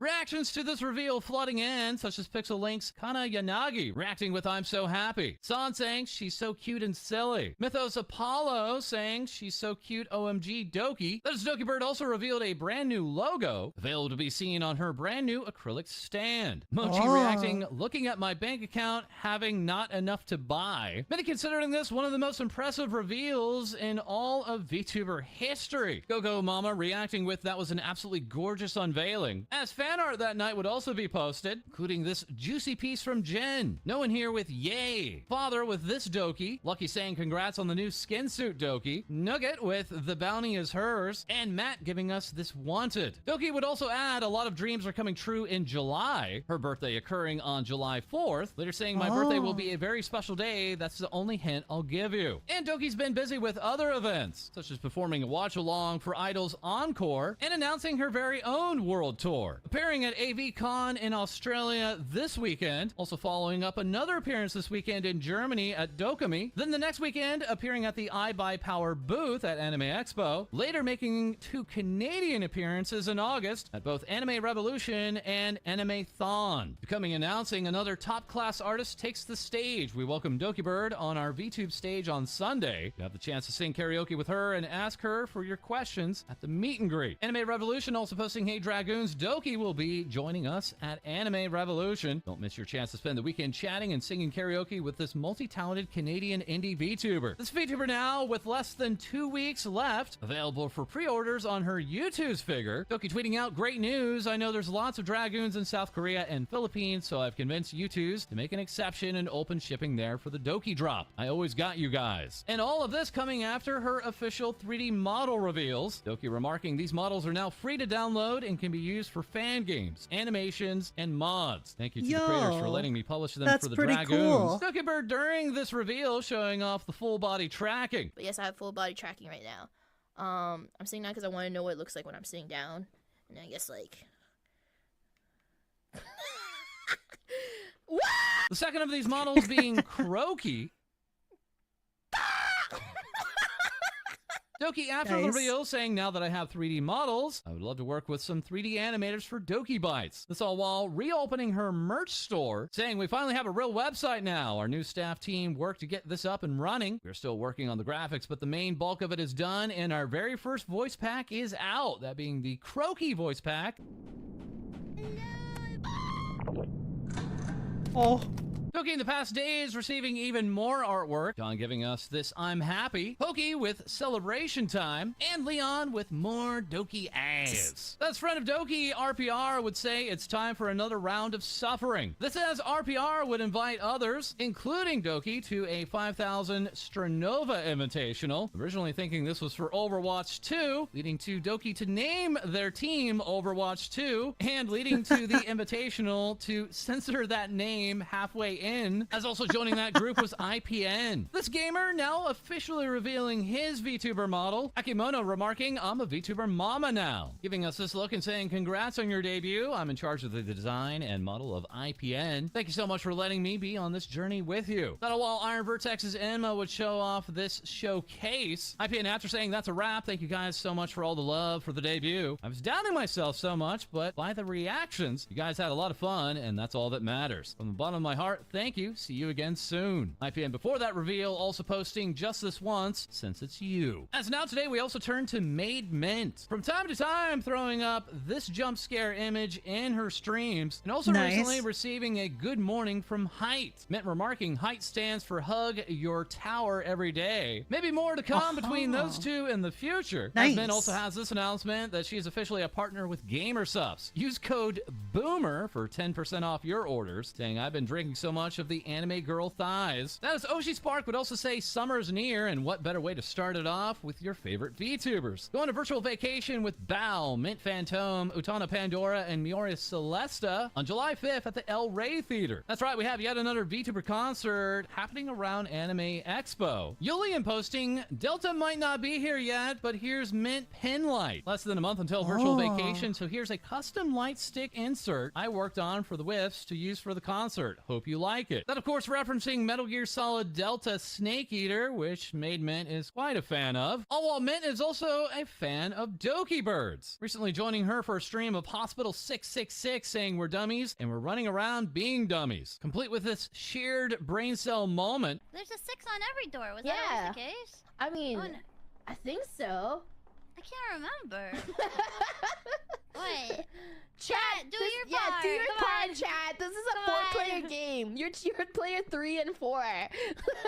Many noticing now that Doki and Mint also share similar matching hair clips. Mint replying to that on Twitter with a hee, and also quickly showing up in the Yeehaw Doki reveal chat, advocating that Doki should have an eye patch. That is, these two would go on to be seen in this brand new artwork from Trish, followed by this animation from Russ Pixels with Nice to Mint You. All while Hanzu is here, giving us this accordion ghost neck Doki Bird as a comparison. And while Kevin mixed both Matara and Mint together to give us Mintara, he didn't stop there, later giving us Mintoki. That is, Mint could also be seen with Croaky here by Captain Polybius, alongside this work from Toru. Cetaphil also providing this PNG of these Freak Phantom glasses, Mint immediately putting those on. And while Hololive English's Series Fauna would say, I'll see you in New York, that being reply to the big announcement of the Hololive English second concert, Breaking Dimensions, Mint would reply in an almost threatening way, no, I'll see you. As Mint in late July will also be making an appearance at Anime Fest. Anime Fest announcing she is your local Moe and Spooky Ghost Maid VTuber. She loves all things cute, scary, and has a great passion for all things. Passions which include reading. Made Mint tweeting out, got a spicy package from J18 Publishing today. I mentioned a few books that sold out before I could grab them, and they sent them to me along with other works. My favorite part is there was no note included, just the printout of the MGS screenshot. That rightfully receiving a bust-in from Isu Asai alongside a yeah from Hoshi. Klaya not only helping Doki Bird with the concepts for the brand new Yeehaw Doki, but also posting out this She Mint artwork. Minty Fresh Kyle here with She Was a Skater Maid, giving us another commission by the massively correct Cinebread. The Soul Maru has been hard at work producing a Mento mousepad, while Cypher Mint dropped numerous Doki Mints, one after another, after another, after another, after another. Grim Silver's animating this Minto beam, while Lily's Asleep here is with this backside look. Dazuhira with this Gamers Be-like accurate representation of the Mint and Matra podcast. Well, simultaneously, we have the dangerous forms of Arc Mint from Sea Gator and Fumo Mint from Maple Sites. That is now we turn to Unnamed. Usan this past weekend launching their 3D 3D reveal concert. That, like Doki's reveal, being delayed by 1 day. Usan remarking, hello, I'm sorry for announcing this, but I've decided to postpone my reveal until tomorrow night. I know you made time for me, but I really want to show the best quality possible. Again, I am truly sorry, and if you can forgive me, we meet tomorrow. Lucius Merriweather watching along and saying Usan is scary, while also remarking, they're so cool, I wish I was like them. As after the reveal, Unnamed would say, I'll be 100% honest. I didn't expect there's gonna be a lot of people watching and didn't expect I'll be trending on YouTube as indie. I'm still crying, thank you, and please support those joined and participated in this show. I'll throw them love my whole life. That is later that day, Usan would show up, tossing 10,000 yen over to Doki's reveal, saying congrats guys. And upon the announcement of the Unnamed 3D Live Tour 2024, Doki would respond, I'll be a guest for Usan's tour for their stop in Hong Kong. Unnamed replying, I'm so happy to have you in my first live tour, let's rock, and congrats on your new skin suits. That is next we quickly turn to Tenjin, remarking Usan has given me a chance to voice act as Alex, the drummer, on the last part of the stream. While also joining that stream was V Shoujo's Michi Mochibi, giving us this Me Right Now, and making her diabolical appearance at the 3D reveal. Michi saying, I was sick yesterday so I forgot to tweet, but I'm so proud of Usan for their awesome debut. And also posting, it took a while, but guess what came in the mail this morning? That's right, it's her silver play button for 100,000 YouTube subscribers. Good job, Michi Michi. saying, I can't believe it. It will now watch over me as I sleep. Thank you so much. This is insane. It feels like a dream, by the way. The Scambers will be memorialized on here forever. Now, lastly, bringing us over to Sayu Synchronicity, also now receiving her silver play button. Saying, Yeah, goofy good reveal for a job. goof. In all reality, though, I can't believe I have this. It doesn't feel real, as in, I don't believe it's actually mine or real. But you guys made this all happen. I'm so grateful. I've never been the best at quote-unquote trying, but I've always tried to do what I can and eventually do better, hoping someday it'd pay off. Thank you for being patient with me as I keep trying. You guys are my heroes. Sayu also making numerous appearances, such as recently at Hentai Matsuri, and also announcing her first time guest appearance at Bilibili World Expo. Saying this year I'll be a virtual guest at Bilibili World Expo. It'll be from July 11th through the 13th, and I'm super excited and honored to meet more fans from across the world. Thank you to all our Synchronites for making this possible. Also adding, okay, so I will be going to Anime Expo after all. Please link me to all the Artist Alley stamp rallies for this year. I love doing them, and it's my entire life's purpose. The Society would also launch the Syndicate University with Uwu Market, a new collection to celebrate the end of the fall semester. Saying congrats to all the Synchronites smart enough to be in school. And all of that news receiving its very own yeah. As that is all for this episode. Yeah. As always, feel free to like, comment, and subscribe Hell below. yeah. Send in your VTuber news to our Discord, as we'll have more things VTubers say for you soon. It's all right. All right, before we continue, I need to take a break. It's break time, y'all.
Wah!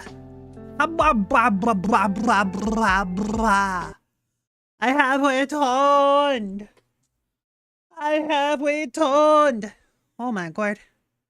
Sorry about the wait, y'all. Hope y'all was enjoying the lo-fi. Yeah. All right. Go watch some more videos. Let's go. Doc situation saying a settlement, no matter what it looks like publicly, it usually means someone did something. Okay, let's see what he said. Involving me, but you guys know what I'm talking about.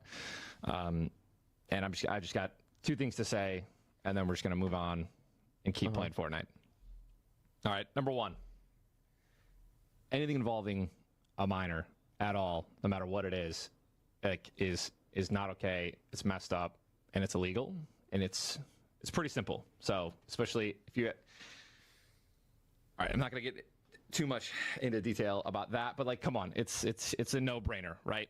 That's number one. But number two, with the whole doc situation and just what's been released these last 2 days, like, here's what I'll point out for now, and that is, if you guys don't know, Midnight Society, which is the game that Doc helped build, Dead drop, right, and create, and he was a part of the company, did their own investigative research behind the scenes, right? And I do think that the skepticism for this potential investigative research is warranted, but I'm not sure it's entirely accurate.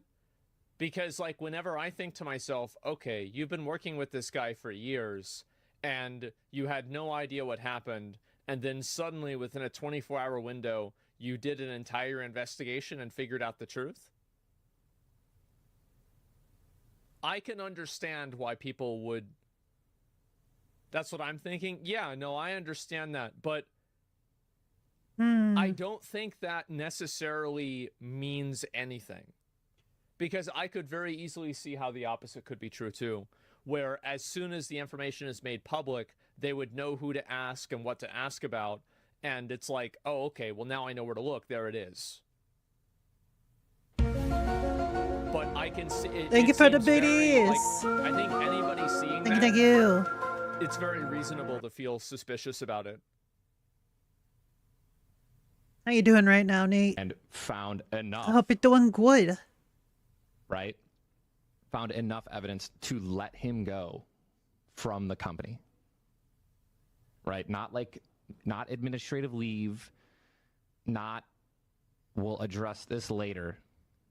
Like, let him go after doing their own research, right? Yeah. After doing their own internal investigation behind the scenes. Yeah, but to be fair, like, anyone can literally just say anything. And they could have just been using it as an excuse to get rid of him. Right? It happens all the time with rich folks. They will come up with literally any excuse to ditch the people that they don't like. Happens in politics all the time. So, like, if that's not enough, right, evidence or enough to... Any excuse at all. Like, they found something, is what I'm trying to say, okay? We think. Now, what did they find? Who knows? Who knows? And they could have also not done an investigation and just said this in order to distance themselves. Yeah, exactly. This reeks of the whole thing where it's like, Blizzard has done an internal investigation and finds that none of this stuff is true. On God. No cap. For real, for real. Like, yeah, they could just lie. They can just lie. All of these things are possibilities. Now, I've seen a bunch of clips out there. I've seen a bunch of stuff from XQC. Like you said, apparently there's more stuff coming out. So until then, it's only been 2 days into the situation. So let's just wait until we see more. But, like, that's all I have to say. Yeah, saying I didn't do anything illegal or like there was no wrongdoing. I mean, a lawsuit at the end of the day, not a lawsuit, but a settlement, right? Because there's talks about a settlement. A settlement, no matter what it looks like publicly, it usually means someone did something, right? Or there was some truth to enough truth, right? You settle to cover things up. You settle to not let things get out there. All right, so. I actually don't think that's a good argument against Doc personally, because Twitch was the one that paid out his contract. It was probably millions of dollars. So if Doc really did do something wrong, then it would be Doc settling with Twitch and not Twitch settling with Doc. Personally, I think that's the big wrinkle in this in this whole situation that I can't understand. That's the one thing that I don't get. That's the missing puzzle piece that makes everything uncertain to me. Just do your own research, look stuff up, and let's just keep on waiting for some more stuff. More evidence moving on in the future. But done with the drama. I didn't even want to talk about this because I hate stuff like this. But, you know, as being in the community, like a leader of the community, and same with the Doc being a leader of the community, like I had to touch on it. That's my 2 cents. Don't fucking text minors or do any of that shit. It shouldn't be that difficult. Just be a good person, man, and be a leader in the community. Well, there it is. Also, Doc initiating the lawsuit and discovery and shit. Yeah, exactly. That's what, dude, they settled because they didn't have grounds for breaking a contract and hence that he can still be there. EDP didn't do anything illegal, but he still got caught with his pants down. Like, what the fuck? What you doing? You think that messaging somebody sexually that is found out to be a minor would not break the contract? You understand these contracts are being written by, like, teams of lawyers. You really think that that wouldn't have happened? And also, EDP didn't get a settlement from YouTube. He didn't get any money from YouTube. And I bet if he was being paid by YouTube, YouTube would not have had to give him the money. So it's not really a good parallel, is it? You can message somebody, I'm messaging this person who's a minor, it's just a hint, but it's still not illegal, it falls in line correctly. Well, I guess we're going to have to find out. I mean, I don't want to retread the same ground that we did, you know, multiple times over the past 2 days. Like, we already talked all this out. So, like, I mean, with what Ninja's saying, I don't think that a settlement indicates anything, really. I mean, it may be right, but like, actually, that's not true. I think it indicates something, but that something is just so unknown. I think a lot of people, this is like a big issue that people have, is that I think that whenever you actually break down like the chain of thought that people have for situations like this, there's usually a couple of really, really weak links. And I think that like in the example of like this settlement situation, we don't really know why he got suspended or why he got banned. We have no idea. It's just a couple of employees coming together saying this was the reason, and nobody here is a primary source to that information. They're all secondary.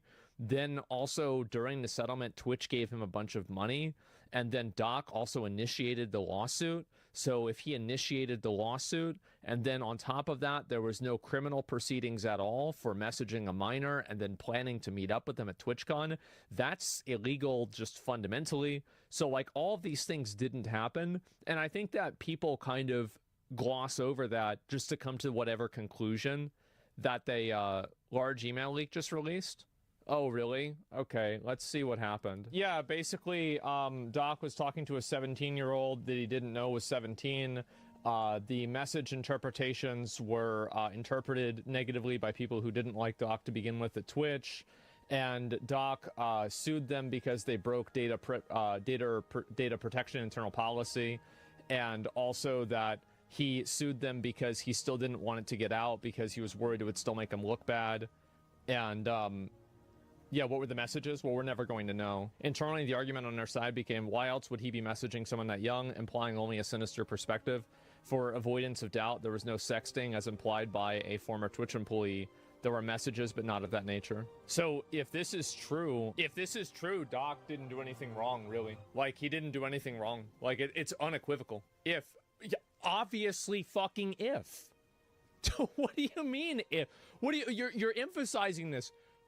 No shit if. What the fuck do you think? Of course there's an if. Duh. Read the third paragraph. The messages were business related. Yeah, I know. I saw that. Yeah. The transcripts were part of the court proceedings and, as outlined, show no wrongdoing nor illegality. I'm sure this will be confirmed or denied, you know, soon. Doc tweeted. Oh boy, here we go. Doc finally tweeted. All right, let's see it. The Twitch ban. Oh boy, oh boy. Here we go. All right. Let's read it. Regarding the Twitch ban. Hello, I'd like to make a quick statement. Let's cut the fucking bullshit. As you know, there's no filter with me. I've always been upfront and real with you guys on anything that I can be upfront about, and I'm always willing to accept responsibility, which is why I'm here now. Yeah, that's definitely true. Like, he admitted, like, up front that he cheated on his wife. Like, that's not something that someone with a guilty conscience, well, that's not the right way to put it. Not someone that wants to hide things would, like, tell people. First and foremost, I do want to apologize to everyone in my community, as well as those close to me, my team, and everyone at Midnight Game Studio. A lot of people are left in the dark about what happened yesterday with Midnight Society, and we made the painful decision collectively to have me step down. Our team is full of incredibly talented and good people with high career ambitions and families. I'd never want to jeopardize the culture that we've carefully crafted. Everyone's been wanting to know why I was banned from Twitch, but for reasons outside of my control, I was not allowed to say anything for the last several years.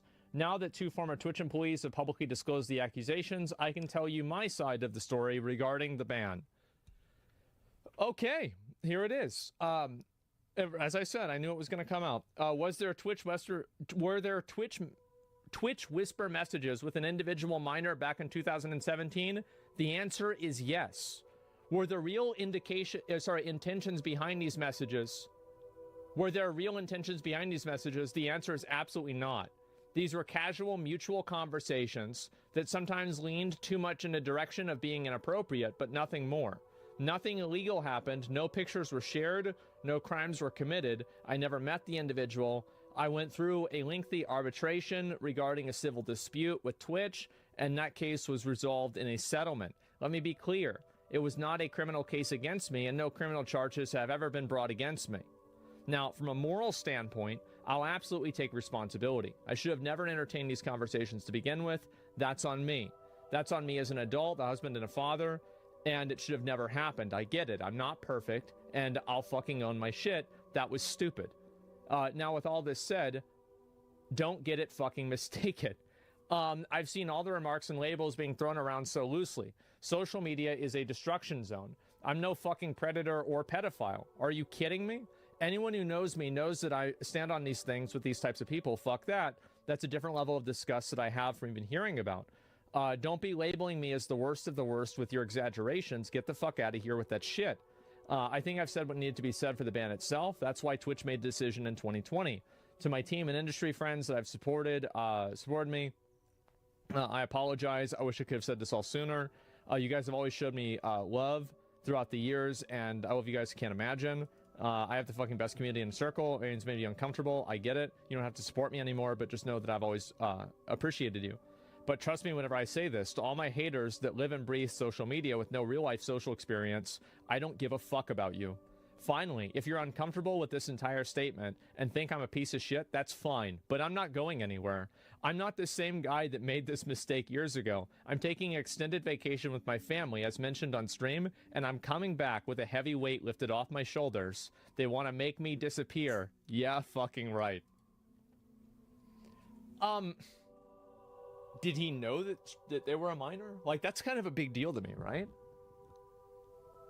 Did he know that? He did? Oh, there's no instance that happened. It sounds like it. Sounds implied that he did. Okay, we don't know that. Yeah, a document posted by former Twitch employee said that he doesn't. I mean, to me, that's a huge difference, right? Am I crazy for thinking that? That's like a massive, huge difference that, like, did he know it or not know it? Yeah, sounds like some sexual topics came up with a minor. Yeah, I'm not sure. It's an insane difference. Yeah, it's crazy. People are saying, like, it's not a difference. It absolutely is. 100%.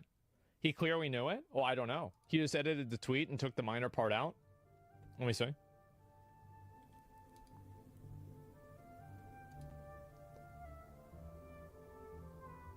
Yeah, he did. Individual minor back then. Okay, so yeah. I don't know why he would do that.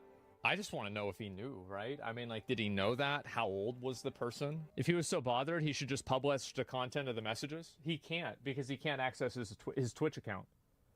And I bet Twitch probably doesn't. Oh, no, Twitch would have the messages. Oh, well, I guess maybe he would too, because they would have been in the court documents that he could access. Yeah, probably sealed. And yeah, I don't think he should publish them, to be honest with you. Because if it was communications with a minor, like, I don't want to see, like, a kid's, like, messages, right? Why did they ban him 3 years after it happened?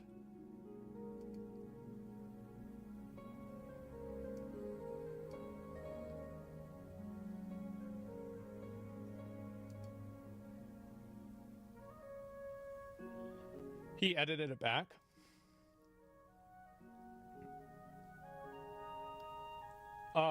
It doesn't look like it was edited back. See latest post. Oh yeah, he added it back. Okay. That's.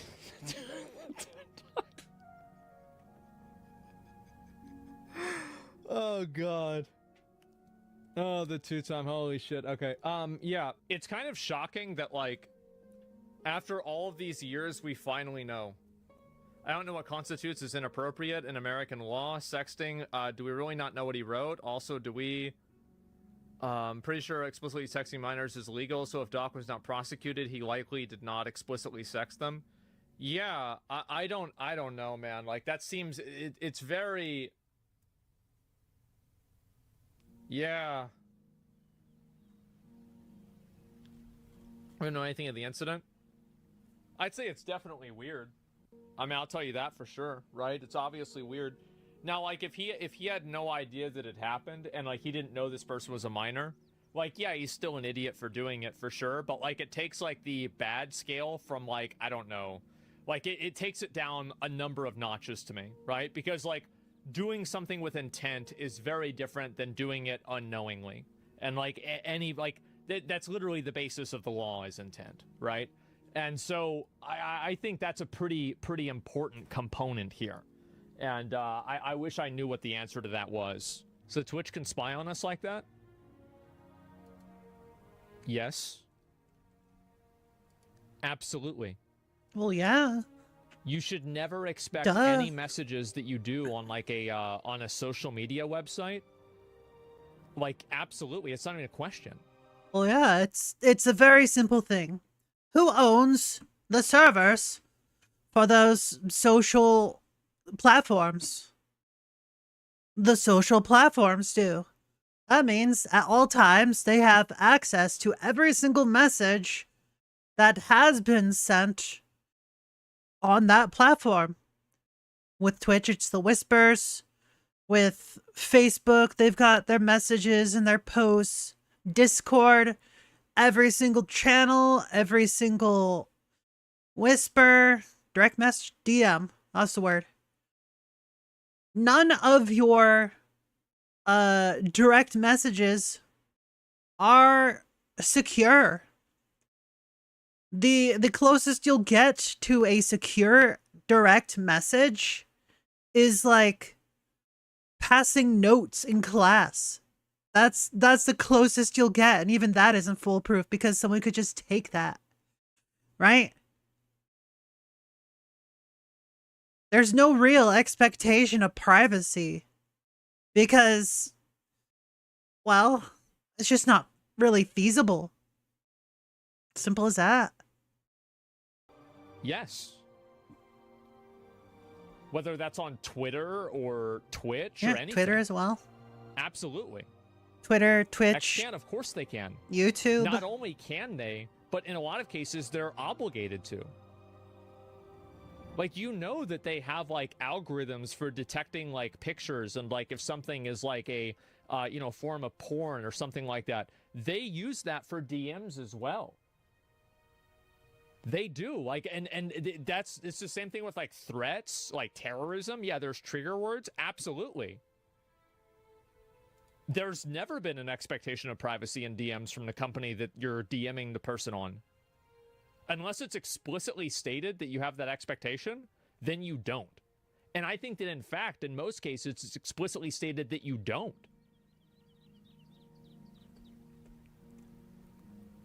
Husband doesn't know what end-to-end encryption is? I don't need to. Why would I need to know what encryption is? See, the thing is, no amount of encryption can fully prevent any data from being stolen. Because it's entirely possible for someone to clone your device and have all of the keys. Right? They can just have all of the keys. And you know what? All of your data, because it's sent over satellites, over hardwire, all of that, you know what? It can technically be intercepted.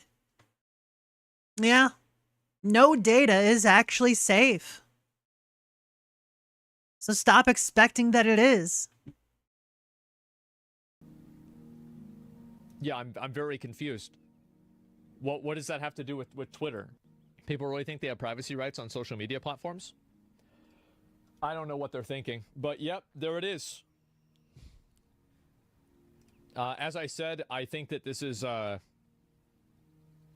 you know, like, he admitted that it leaned too much in the direction of being inappropriate, but nothing more. That's definitely bad. I think it's a big deal whether he knew about this or not. I think that's like a huge factor. But other than that, there it is. Hello everyone, this is your Daily Dose. Daily Dose! Mom, why'd you have to take me to Supercuts? This haircut looks horrible. I had a coupon. You look good, honey. This gender reveal went pretty poorly.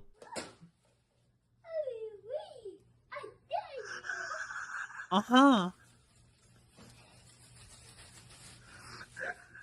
Yeah, that's pretty poor. Wow.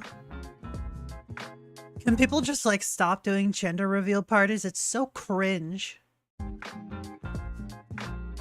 Yo! Good save. Holy shit. Humans are pretty simple creatures.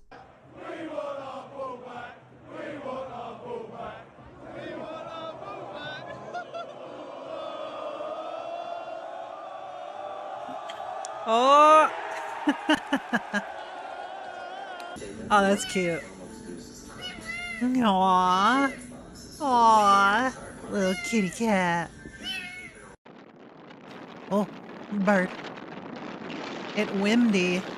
Oh, there goes the nest. The good news is that the mom came back to keep the eggs warm. They changed the name of the sign. Come look at this. Look at the sign. Come look at the sign. Look at it. What is that name? One of these. Like, look, bruv, come look. Come look at this magic trick freaks me out. Stomach. You ready? Yeah. No. This delivery guy was dedicated enough to deliver a package to the same house the police were currently raiding. Oh my god. Amazon, hard at work. Kitty, kitty. Yeah, it's a good This cat. squirrel's smart enough to use proper manners Oh. after eating watermelon. Let me see your face. We've had enough watermelon, okay? Nope, we've had enough. Wipe your mouth. Thank you. Aww. Autograph the paper towel. Thank you. Nom. Delicious. You ever get that sinking feeling? There's nothing more peaceful than bringing your chicken to the beach. What do you think of the beach, George? Aww. That was cute. You okay? Oh, you You still... don't need to hear to understand what's Oof. going on here.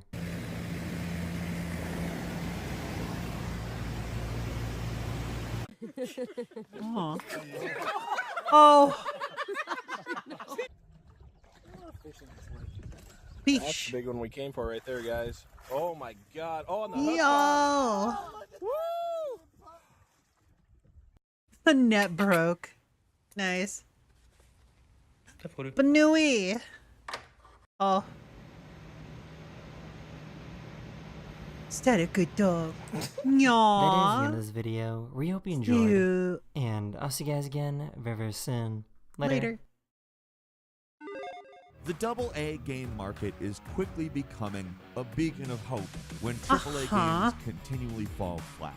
Hi folks, it's Falcon, and today on GameRanks, 20 AA games you won't regret buying. Starting off with number 20 is Nine Souls. At first glance, this game might look like another middling indie Metroidvania, but believe me, it's definitely different. For one, it's made by Red Candle Games, who are mostly known for their cinematic horror games like Devotion. It's their follow-up, and it's one hell of a shift, going from making surreal first-person horror to a side-scrolling action game. It may look like maybe a little more cartoonish Hollow Knight, but it ain't. What makes this game different is its emphasis on parry mechanics and extreme difficulty. Don't you it's dare. One of those games that puts all its cards Don't on the table you right from even the start. dare. Like, it starts off hard, and it only gets tougher as it goes along, and you're either going to be here for that or you aren't. It's quality stuff, though. The animation is gorgeous. The combat's snappy, it's responsive, the boss fights are fantastic. If you hate parry mechanics, stay far, far away from this one. But for everybody who is good with it, or maybe not even as good with it, but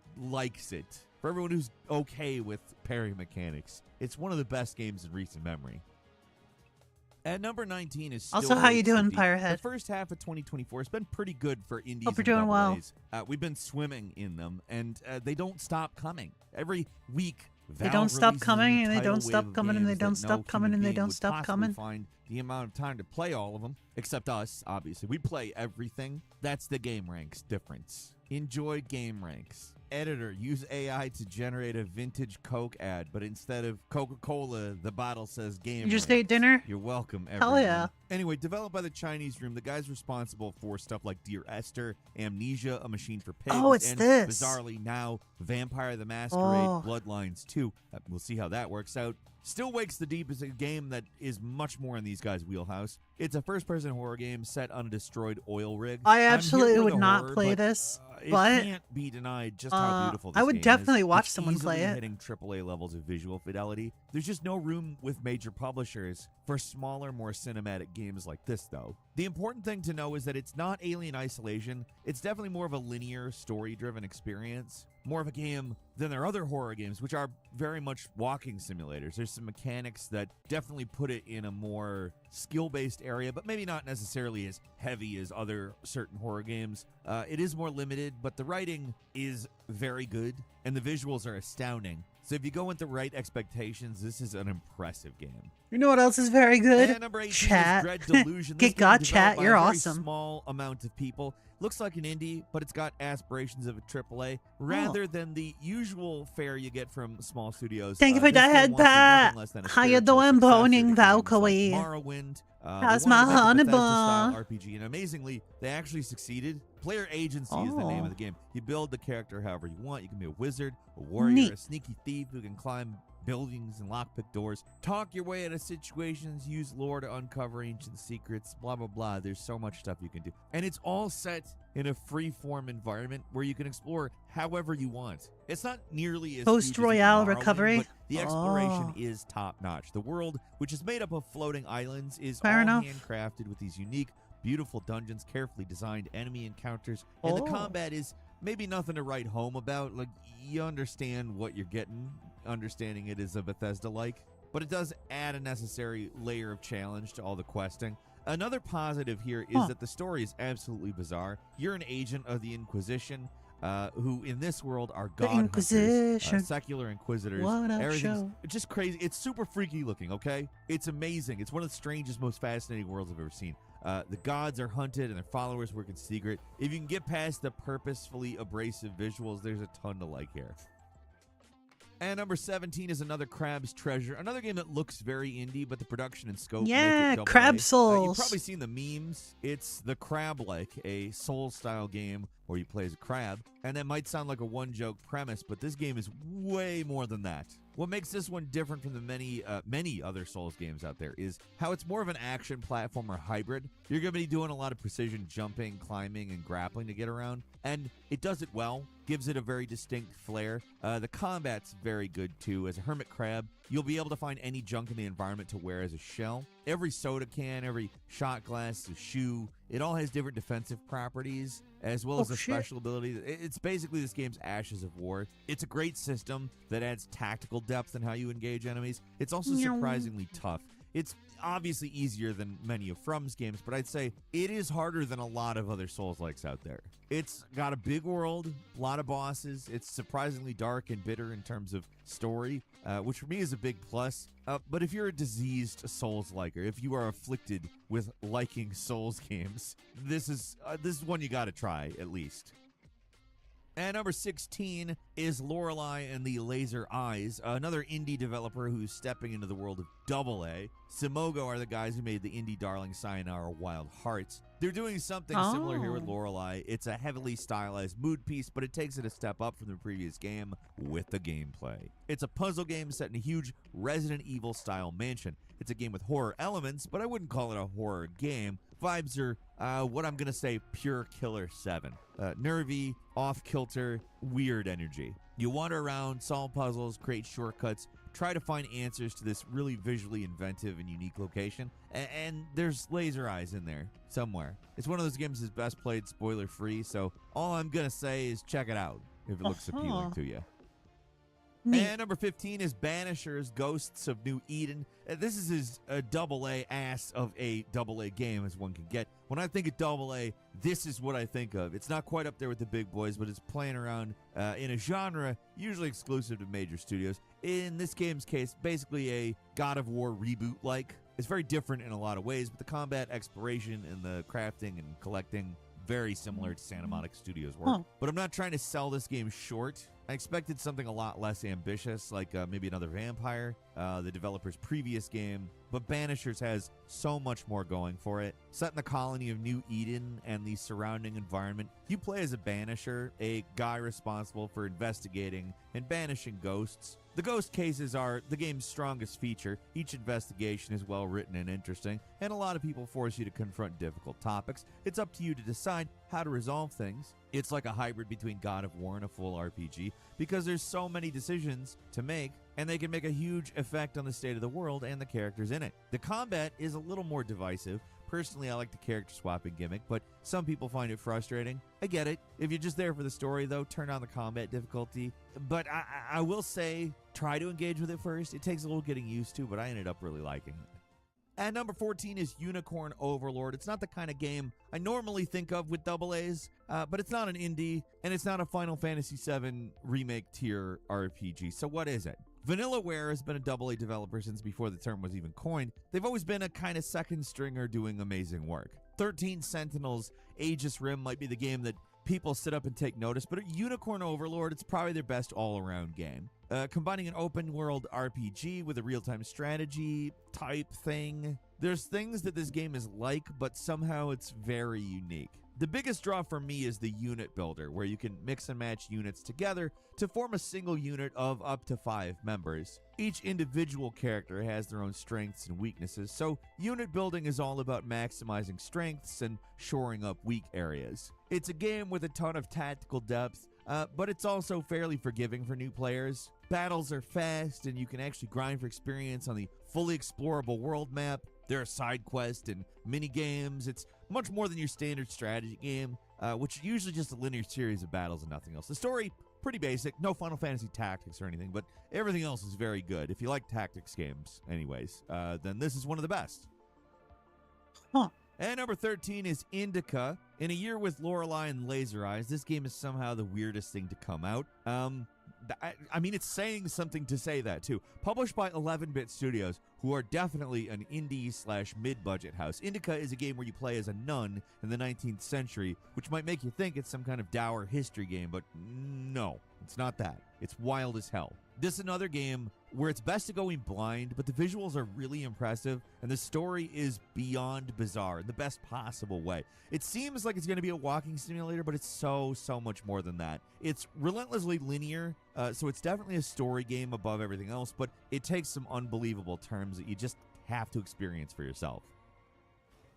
At number 12 is Asterigos Curse of the Stars, a game that's been out a couple years, but compared to other more high-profile Souls-likes, I feel like it's been overlooked. Rather than your usual dark fantasy, Asterigos goes for the ancient Greek theme that instantly makes it stand out. Combat's decent, not the most impressive, but it works well. There's a huge variety of enemies, and best of all, it's got a sprawling and interesting world to explore. It's the closest game I can think of that actually manages to capture some of those feelings of playing Dark Souls for the first time. The world is huge and interconnected in a lot of surprising and interesting ways. There's a ton of different locations, many bosses, and it's just a joy to explore. That's really the game's strong suit, the world design. The story is pretty interesting too, to be fair. The characters do talk a little bit much. That's a common problem with indies. They love the world they created just a bit too much, but also sometimes that's a bit of the charm. It's a great world, though. One of the best I've seen in these types of games.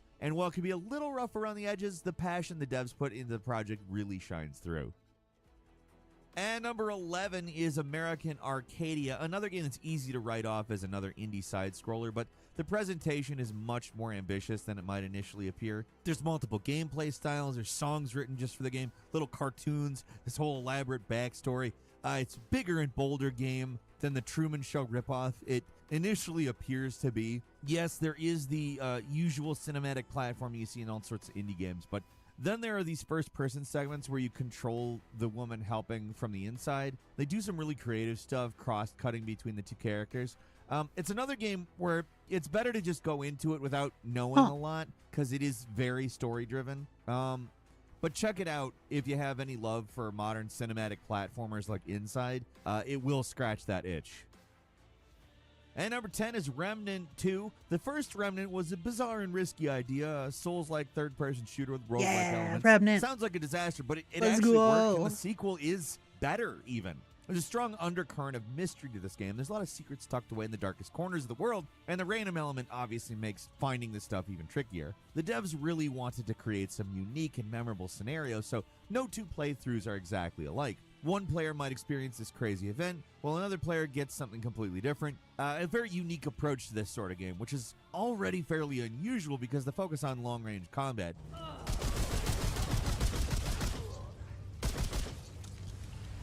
It's a game that's fun to play on your own, but can be played entirely co-op, and that works very well, actually. The production values are impressive, the bosses are often spectacular, and there's great replay value here for secret hunters. It's a great game all around.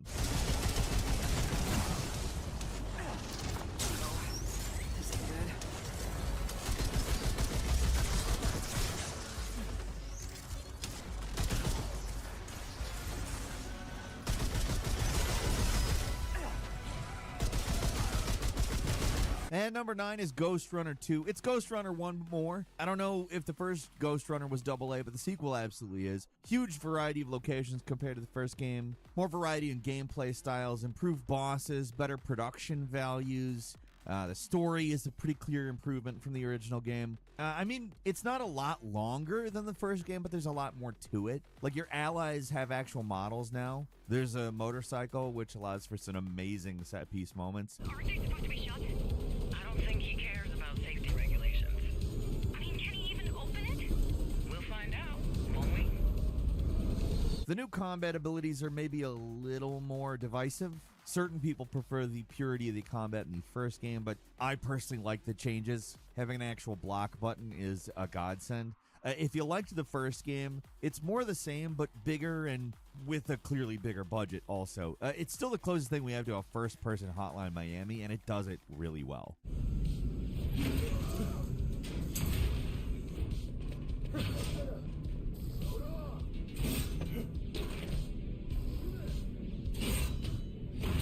And number 8 is Stray. Beautiful. These sorts of linear, Yeah, story-driven, Stray. graphical experiences What a used to be great exclusively game. AAA. But now with expectations so much higher in that market, there's room for more modest developers to snip in and do something much more unique in that space. Stray is one of those. It's instantly appealing. You play as a cat. For many people, that's it. That's all you need. But what really impressed me Not from wrong. the start is the animation. The cat, it doesn't look real, but the way it moves around the environment is spot on.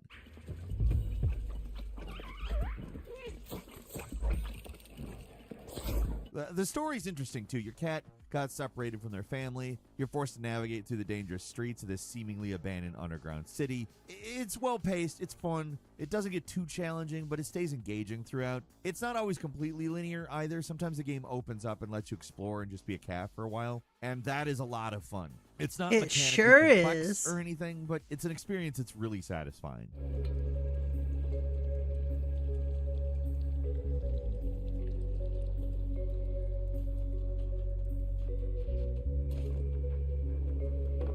And number 7 is Solar Ash. This surprising follow-up to Hyper Light Drifter is part Super Mario 3D World Bowser's Fury and part Jet Set Radio Future. Set in an appropriately bizarre pastel world, you explore the world on laser skates, you find collectibles, and you battle giant Shadow the Colossus-style monsters.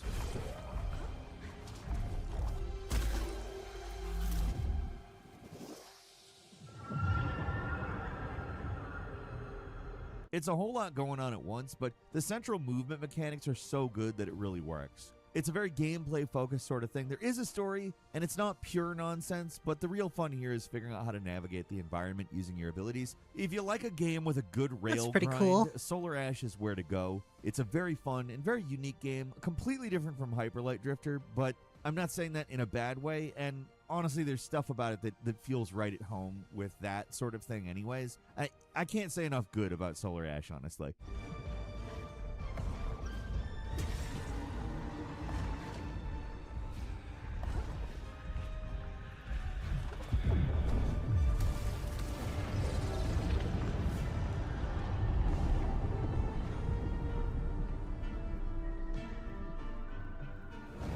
And number 6 is A Plague Tale Requiem. I don't know what else needs to be said about this game. It's the ultimate AA. It's France's mid-budget answer to The Last of Us, and while the first game was ambitious, the sequel is even more so. It's got an impressively long campaign and even more complex stealth mechanics. It's a story game and a stealth game. You got to avoid the many enemies hunting the main character and her brother Hugo while dodging deadly swarms of, I guess, semi-mystical diseased rats.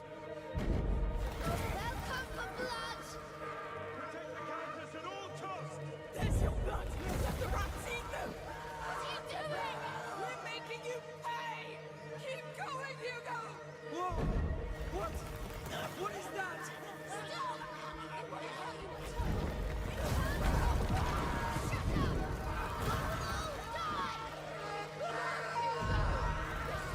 And you gotta solve, like, mostly simple puzzles. I'm not gonna say the puzzles are particularly hard. Sticks pretty close to the Naughty Dog formula, but that by itself is impressive. It's a style of gameplay a lot of the big devs and publishers stay away from because it's hard to feel good, but they pull it off and they make it look easy. It's also absolutely gorgeous. It has some incredible set pieces, but it's a downer, to say the least. Only play this one when you're mentally prepared for some high-quality, cooked up to perfection misery. I'm Amicia Daroon! Ah, shut up! And I kneel to no one! Shut up! No! Oh, Amicia! And number 5 is the Bruh. Talos Principle 2, the sequel to one of the best puzzle games of all time. Got a massive glow up thanks to Unreal Engine 5. Whether it's better or worse than the original is up for debate, but that only speaks to the amazing quality of the original. There are a lot of quality of life improvements here, though. They pretty much eliminated the puzzles that require careful timing, and the finicky floating bombs are mostly gone too. There's just less fiddliness with the puzzles overall, which some people think makes them too easy, but personally, I'll take easy over annoying any day.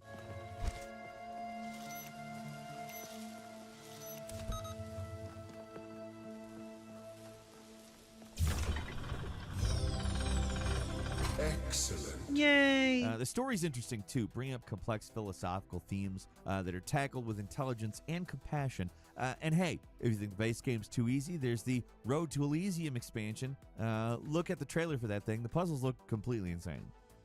And number 4 is Galacticare, not a genre of game we usually cover here, but there's 20 spots to fill, so might as well mix it up a little, right? There have been few devs that attempt to follow up on the classic games of Bullfrog Productions. They make stuff like Dungeon Keeper, Syndicate, and Theme Hospital. Nobody quite managed to match the irreverent humor, idiosyncratic design, and solid production values of those games until now. Galacticare is really just Theme Hospital crossed with Startopia, but it's much more than another copycat. Weird. It's a management game where your goal is to build up a hospital with various rooms meant to treat different types of sicknesses. You hire doctors, you manage your finances, you build specialty rooms, and decorate the halls to satisfy the preferences of each alien race. It is a management game.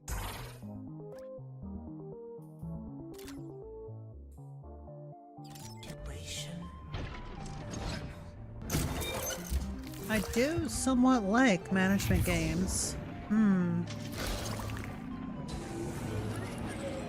What makes it so good, though, are the little details. The charming animations of aliens getting cured, the dry humor of the mission descriptions, and the treatment logs, all very polished, all looks great. Lengthy campaign with I mean, a lot after all, I unique and have played a interesting lot of missions that RimWorld. mix up the basic management gameplay in various fun ways. It's maybe a little too easy, but otherwise it's one of the best looking, most polished management games I've played in Management years. games appeal to your ADHD too? Oh, that must be why I like them. Yeah, that's fair.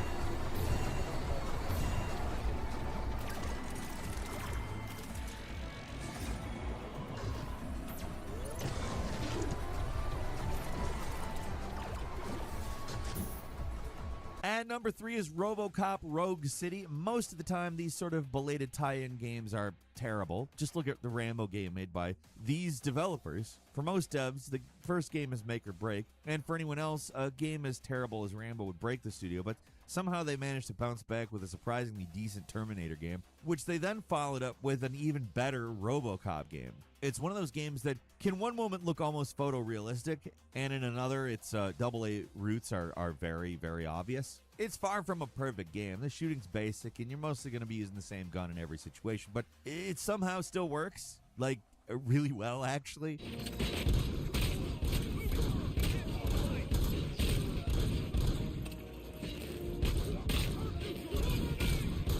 They make up for the simplistic shooting by making it as visually satisfying as possible. Like every major shootout in the game just destroys the environment, and it's beyond fun. The little bits of downtime are also fun. Completing little side quests and solving crimes isn't usually that difficult or interesting in a lot of games, but Peter Weller has still got it, even with the script. Hydrate. I can do that. Y'all better hydrate before you hydrate, folks. Perfect performance, perfect beat to your game that doesn't do anything particularly well, but is way better than the sum of its parts.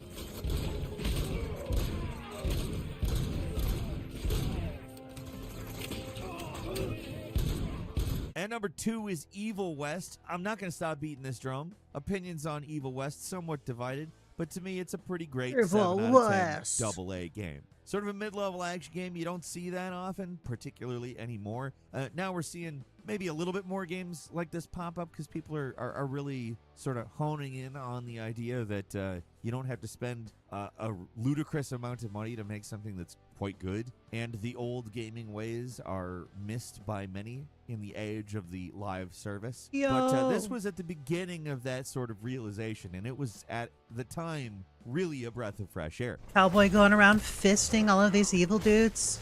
Hell yeah. Oh, my lord. This action game is set in the Old West. It doesn't have the best story or environments or pacing or anything like that, but what it does have is an incredible combat system. It's like God of War on steroids. And when you're fully kitted out, things are completely ridiculous. You have so many guns, tools, and powers by the end that it's kind of overwhelming, but still fun as hell. It does take a while to get there, and it's a little slow in terms of drip feeding you new tools and abilities for a while. But after the initial first few levels, things get a lot more exciting. Hardly the That does best look game pretty out there, cool. but at a discount, I think you will be pleasantly surprised.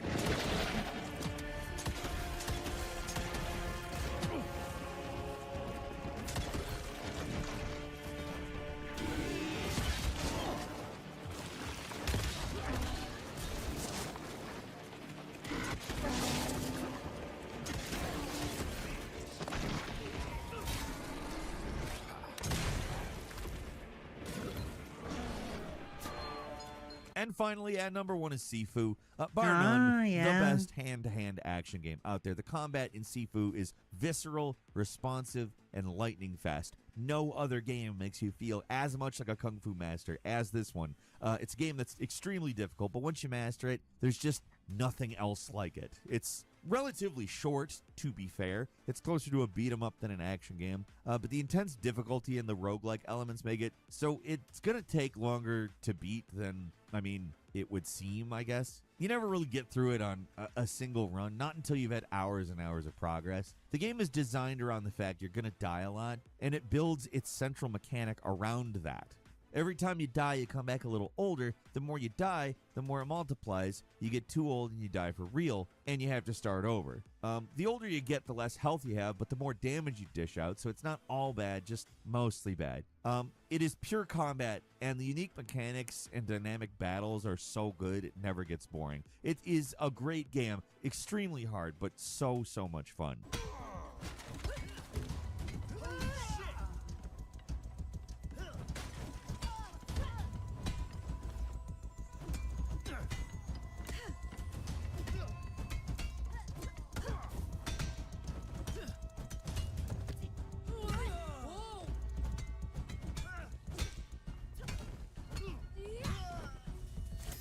And that's all for today. Leave us a comment. Let us know what you think. If you Fair like enough. this video, click like. If you're not subscribed, now's a Fair great time enough. to do so. We upload brand new videos every day. Alright, guys. I think this is a good place to end for today. What? Thank you all so much for watching. I hope y'all had a wonderful time. Y'all know the drill. If you would like to see more of me, feel free to follow me on all of my socials. If you're watching on YouTube, you can find all of those fancy links in the description box down below. Like, comment, subscribe, hit that bell, and I hope to see y'all next time. Bye-bye. Bye-bye now. Bye.